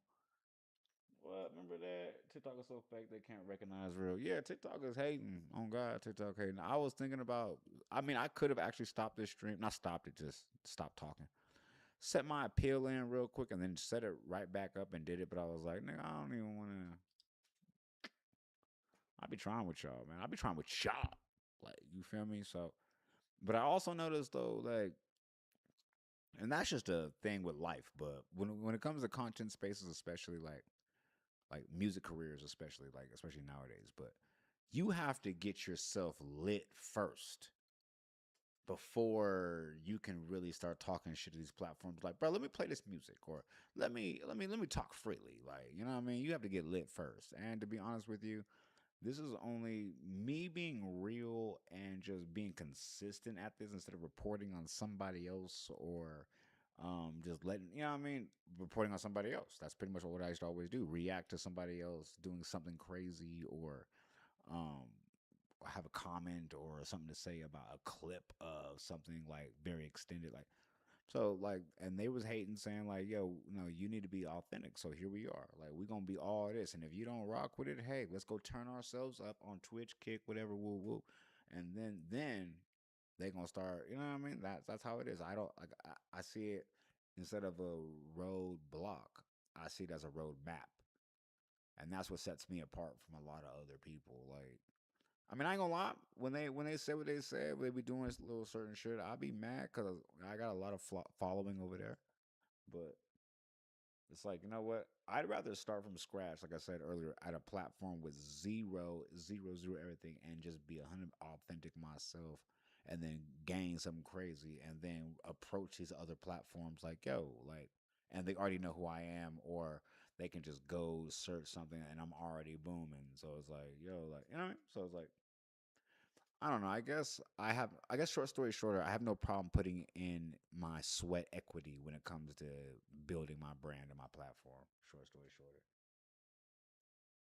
TikTok do be on some hoe shit though. That's a fact.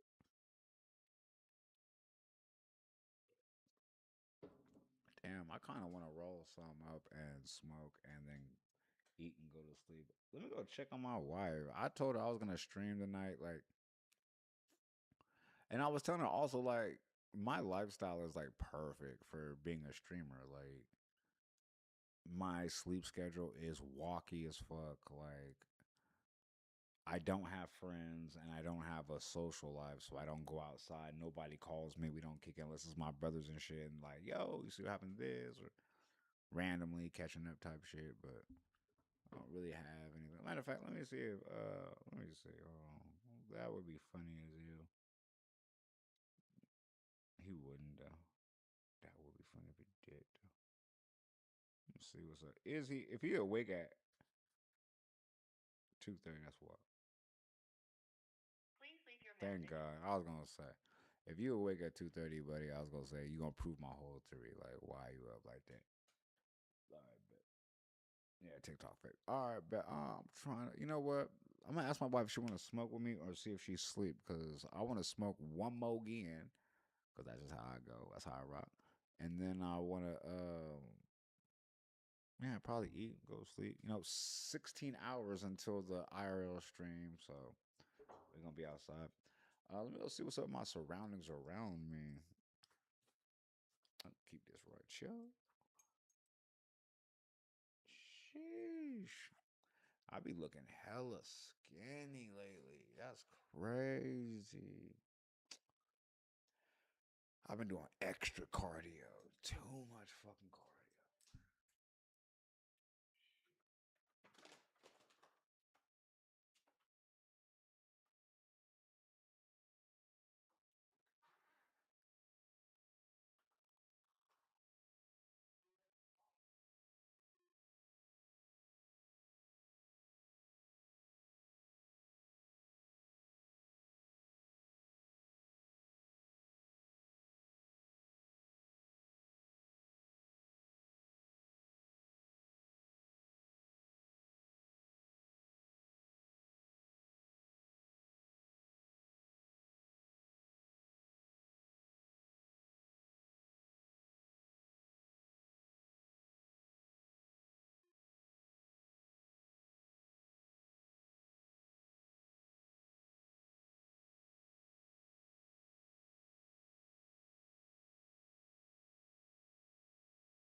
I got a dope ass blessing, chat. Hold on.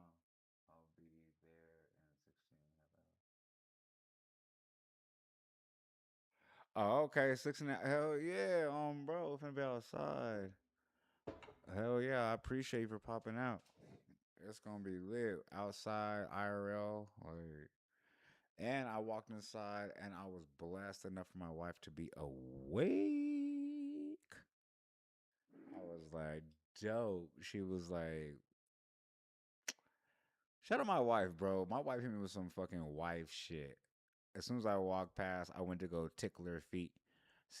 And I looked, and she was already awake. And she was like, "You did not eat all of dinner."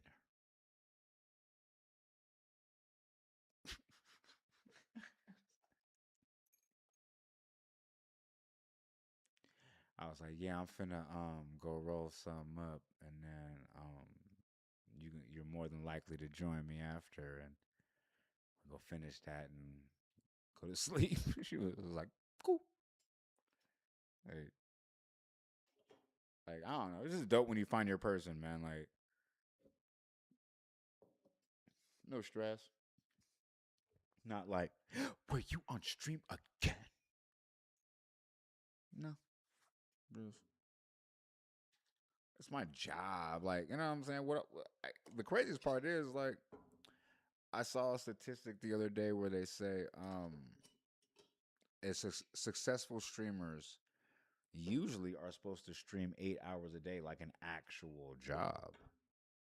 So once I saw that actual fun fact, I was like, yo, maybe I have to incorporate way more of that because I get confused a little bit, or not, yeah, confused or complacent, I should say, when you'll see something like a statistic on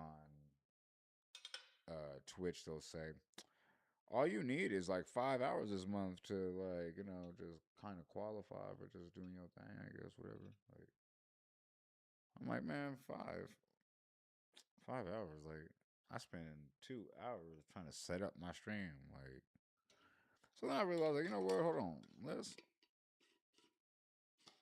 let's be on here. Like shit, that's what they say.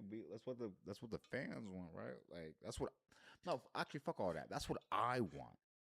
Like because, like I said, the goal is the whole goal is to explain to y'all and show y'all exactly who I am and why you should take my wisdom or what's it? Sorry, what's the phrase I'm looking for? Sorry, the word I'm looking for. Wisdom. Well, wisdom for sure. But I meant like my perspective, my point of view on certain things.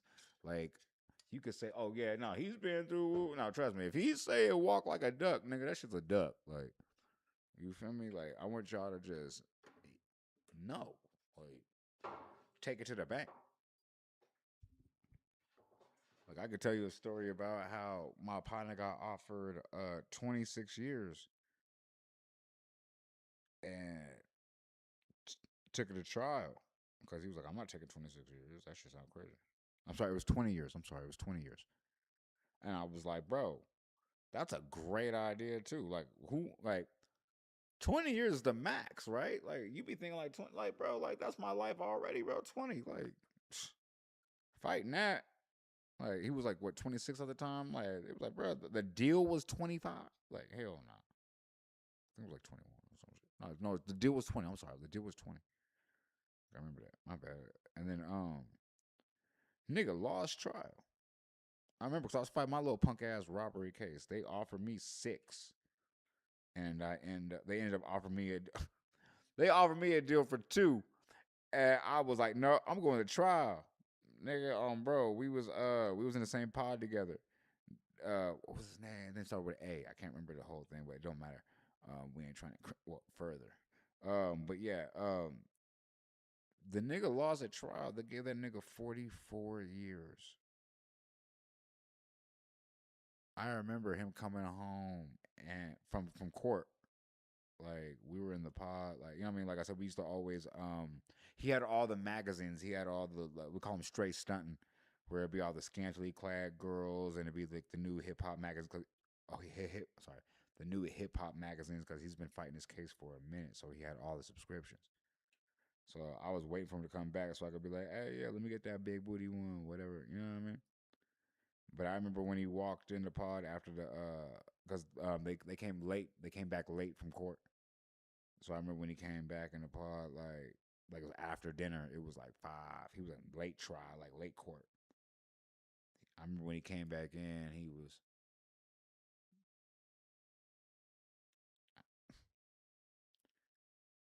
There's certain faces people make that like you won't see only in certain circumstances. Like, and that was one of them. Like, I remember when he just walked in, like, like everybody was like, "Yo, what's up? How it go?" Type shit. Like, and that nigga went straight to his cell, opened the door, just closed it. I know he cried in that motherfucker for sure. I know he had to. I know he had to. 44, like. Short story shorter though, I woke up the next morning and took that deal. They offered me that 3. Like that's how I'll be knowing. Like sometimes life will put some shit in front of you. Like, hey, just live a little better or make a better decision. Like sometimes life will put a roadmap or a sign in front of you. Because I swear to God, as soon as I woke up the next morning and talked to bro and I found out what happened, I went right to court and took that deal. Yep, 3. That's fine. Yep, no, that's fine. No, that's good. My lawyer, no, we can go to trial. Maybe no, that's good. Three, fine. 3, okay. No, that's cool. Fuck around, go to trial. They be like, nah, 15. I was looking at the max. They call them what they call them bitches? Oh shit. Yeah, they call them max sentences. Yeah, they call them max sentences. They have the low term, the mid term, and the high term. So the high term on my situation was for all the charges it was 15. So like if I go to trial and lose, they can do what they did with him, sentence you for everything to the max. So I was like, yo, 3, yeah, let's come on with it.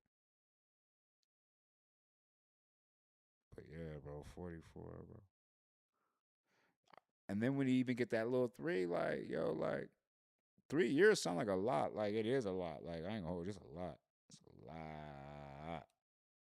But when you go around other folk that got a lot longer, like shit, motherfuckers would kill you for that 3 years. Like, like don't play. You don't go in there talking about that 3. You go and act like you sitting down like everybody else. Shit.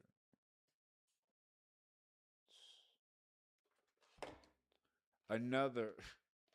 That's crazy, bro. Now I start thinking about shit, bro. Like even getting 3 years, like, was an opportunity I squandered. Like, like I could have been on the little farm, like you know what I'm saying, the little good spot where everybody like just get to lift weights and hang out and chill. Nope, fuck that up. They sent me to the higher yard because, bro, shout out to that story time earlier when my OG said, don't take a strike. You got some growing to do because even 10 years after, 15 years after that conversation, that conversation saved me from a life sentence on some real shit. That's some real shit. Just that conversation. I wish I could. I wish if one day he could see one of these story times or just see my success in life. Like I hope that could, you know what I mean. That could put a little cap in his hat. Like yeah, man. Like wasn't for me, man. You know, because certain things in life, man, that change your whole direction. Damn, and this leaf is acting like it don't want to family fuck with the kid. Hold on. Damn. Damn, I just cracked the shit out my back. That felt good. And I ain't gonna lie, the weed when the tree be stick, when it be stick, yeah, you gonna open up and quit playing with me. That's all it is. You gonna quit playing with me. That's all it is. Don't quit playing with me. Oh wait, you went to nigga, quit playing with me. It ain't never took me this long to do no man, this some goofy shit. It's too dark in here. Let me get the light. Nah,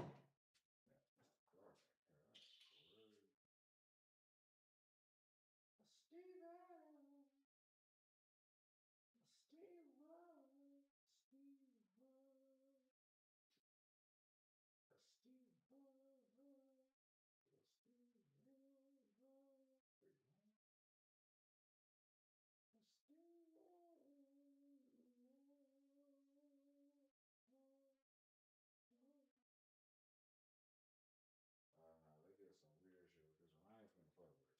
I ain't gonna lie, not tonight. Shout out to having more leaf than a little bit, cause I'm not finna fuck my shit up. Damn, and I look tired too. Yep. After I eat this shit, I'm finna go sleep for what my usual 4 or 5 hours, 4 hours, and get right back up and get to editing and getting the other stream ready for the 16 hours. The first freaking night, eh? A Steven. Yeah. Y'all ain't heard that? That Jamie Foxx shit where he was making fun of Elton John for giving Stevie Wonder a tribute. Hold on.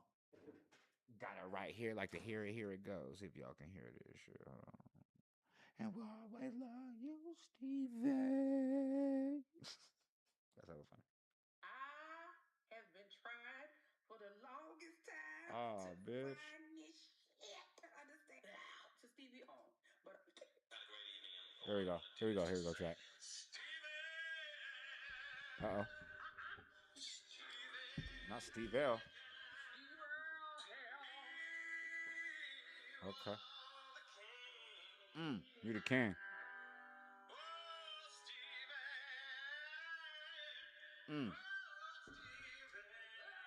Oh, Steven. Oh, you wonderful. God, let's go. Wonderful. Oh, Steven. There we go. You wonderful. And I love you. They love you. Let's go. Let's go. Thank you for music. Let's go. Let's go. Thank you. Oh, from the heaven.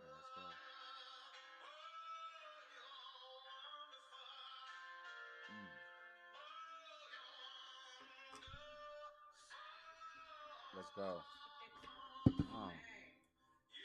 Yes.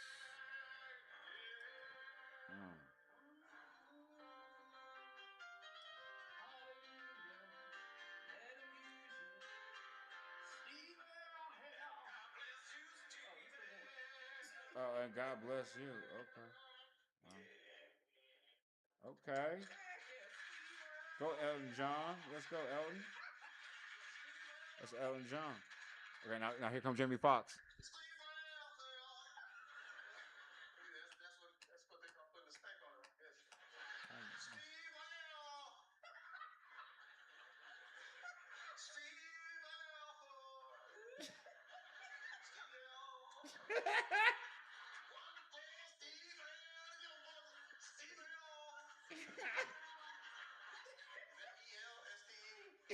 Is that EL?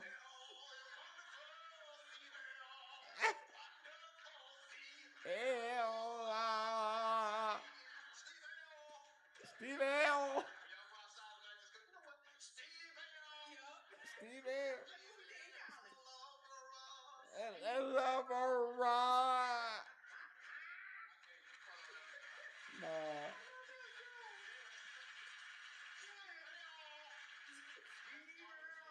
Steve L. Nah, on some real shit though. Hey, on some real shit, Elton John has never been back to the BET Awards show after that night. We will always love you, Stevie. Yeah. Bro, that was what they call it, putting the stank on it. They was putting the stank on it. That's what they call it back then. Remember?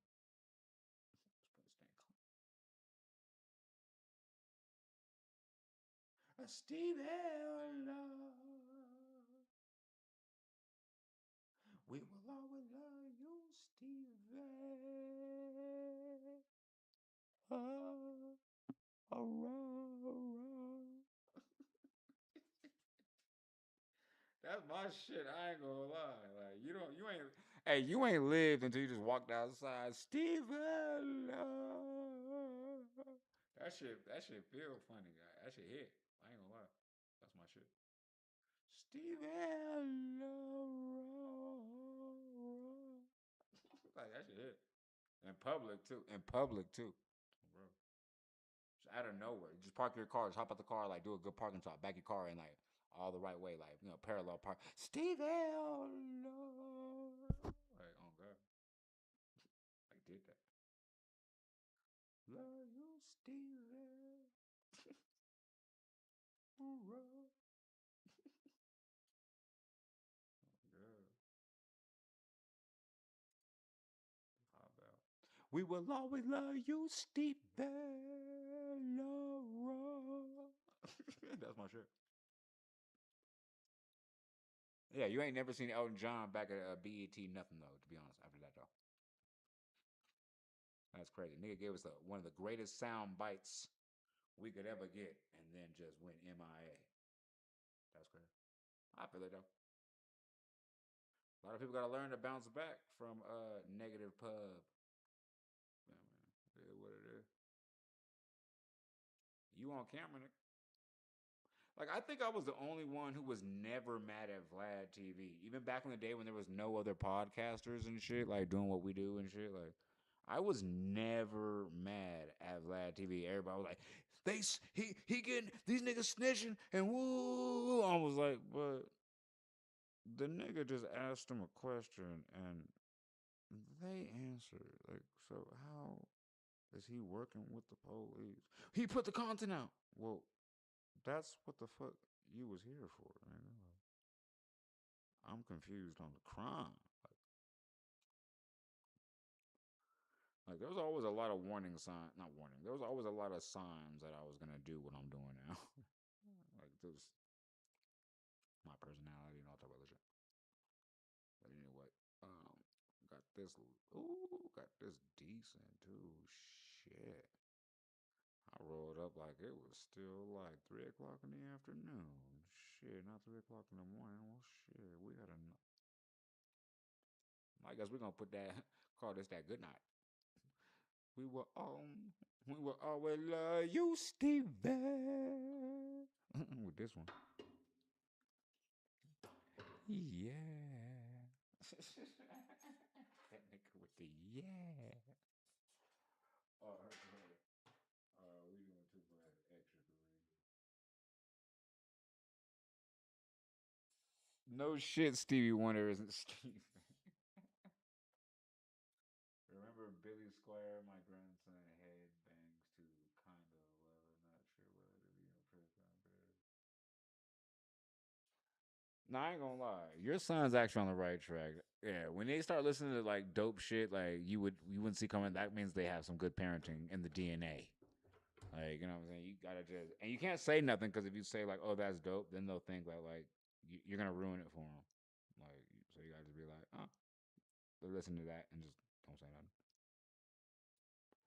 Anyway, I'm trying to have this righteous. And I'm finna do a refill on the proclivity. I told my wife I was done. I don't know. Am I done? I kind of want to talk about it.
All right, I'm glad the camera got focused back. All right, we finna shut this shit down. He'll be a year old end of the month. What? Steve Wonder. Okay. All right, yeah. Talk to the wife. She's awake. Roll something up. Everything just aligned the right way it need to. My wife is so cute, man. I be telling her, man, you might as well just come out here just for eye candy, man. Just come out here and just get mic'd up and just sit here and just look cute in your little silky robes and then you know what I mean? Like I love my wife. She reminds me of such like the elder generation of how women like used to carry themselves, conduct themselves. Like she has night outfits. Like she has house outfits. Like we'll go outside and let's say I don't know, go grocery shopping, whatever the fuck, and then come home and then she'll put on her like her house outfit, but then she'll change from her house outfit into her night outfit. And then actually, yeah, and then the night outfit it will be different from the if we're lounging, watching movies, or if we're going outside in the backyard and kicking it. And then she'll have her go to sleep outfit, like or actually, or maybe the after evening outfit, like depending if we decide to have like maybe a cocktail or like a nightcap or whatever, and then she'll have the that go to sleep. I'm like, yo, like I see why. Like to me, that's classy. I love that shit. That to me, I don't ever say shit. To me, that's classy. She changed more than Mister Rogers. But I respect it though. Like she coming out like, yo, that shit was crazy where I was at. And then we wash that off, me take a shower, boom, put some else shit on, and then boom, be like, yeah, okay, well, we over there. I don't even like them people like that. Let me take a shower, wash that shit off, nigga. Ugh. Like I respect that type shit. Like me, I'm like, I'm a man. I'll wash it off at the end of the day and wash all my burdens off all at once. Like, I don't know. Depending on the situation, I don't know if I worked out. Depends. Well, I hope you have a great morning. Hi, Rose. Oh, yeah, she gonna come on here. I like I said, we're gonna have her on here for the just for the eye candy, man. Like, and what I ain't gonna lie, what she do, man. My whole goal is I can't wait to just empower her enough to put her in more of a comfortable position with herself to get on here and just be more camera ready, like because she has such dope insights and like when she just feels more comfortable, like that's gonna be such a great addition to like the content community. Not even for me personally, like for the content community, she can get her own bag, like because she has her own spin on what she does, man. I just be proud of her, man. Like be proud of her, man. Like, but it does take it is a hurdle though. It takes like a little certain step to like jump on here and be self-deprecating and like turn off certain emotions when or especially ego.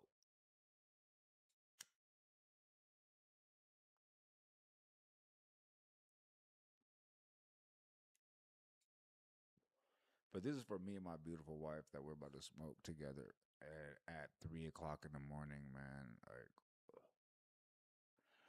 you know, my problem is, man. Like, I don't know what it is. I don't know if I come from a military family and that's what it is, but I cannot sleep longer than 5 hours.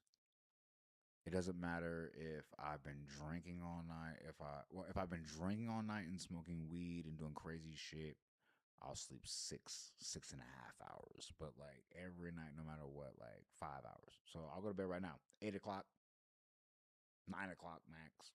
Like, and women are different. Like she'll be up at 3 o'clock and she will sleep till 3 o'clock. I'll be like, yo, I understand it. Like y'all got other things going on. I said it to say this. That's how I know like she loves me because she could have easily just went upstairs and went to sleep, but she's like, "No, I want to smoke with you and like end our evening, even though it's 3 o'clock in the morning." And I respect that. So we gonna end this right. I was actually trying to see if I rolled this right, and it's looking like I didn't.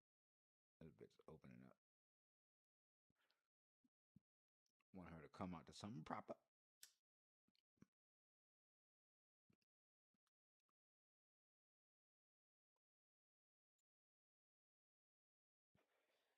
All right, cool.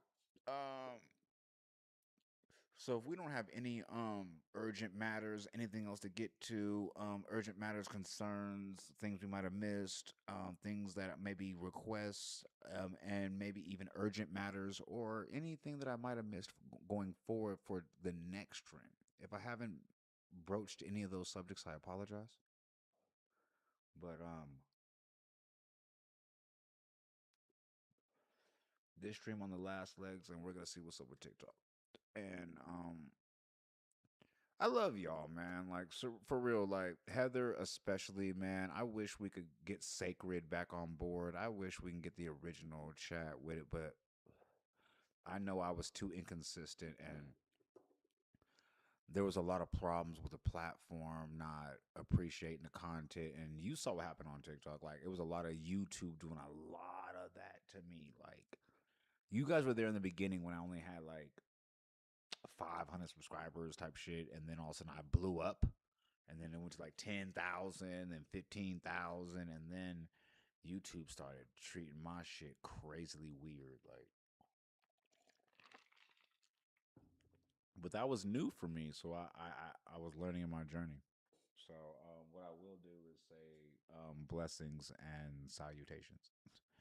And what I always say, man, stay blessed up by the best up, man. And thank y'all for rocking out with me like I rock with y'all. So I'll talk to y'all in the morning. And I sound tired as hell because I am, but I will always keep enough energy to take care of my family and make sure all their physical and emotional needs are met before they rest their eyes for the evening, because that's what every person deserves, especially if you're loved.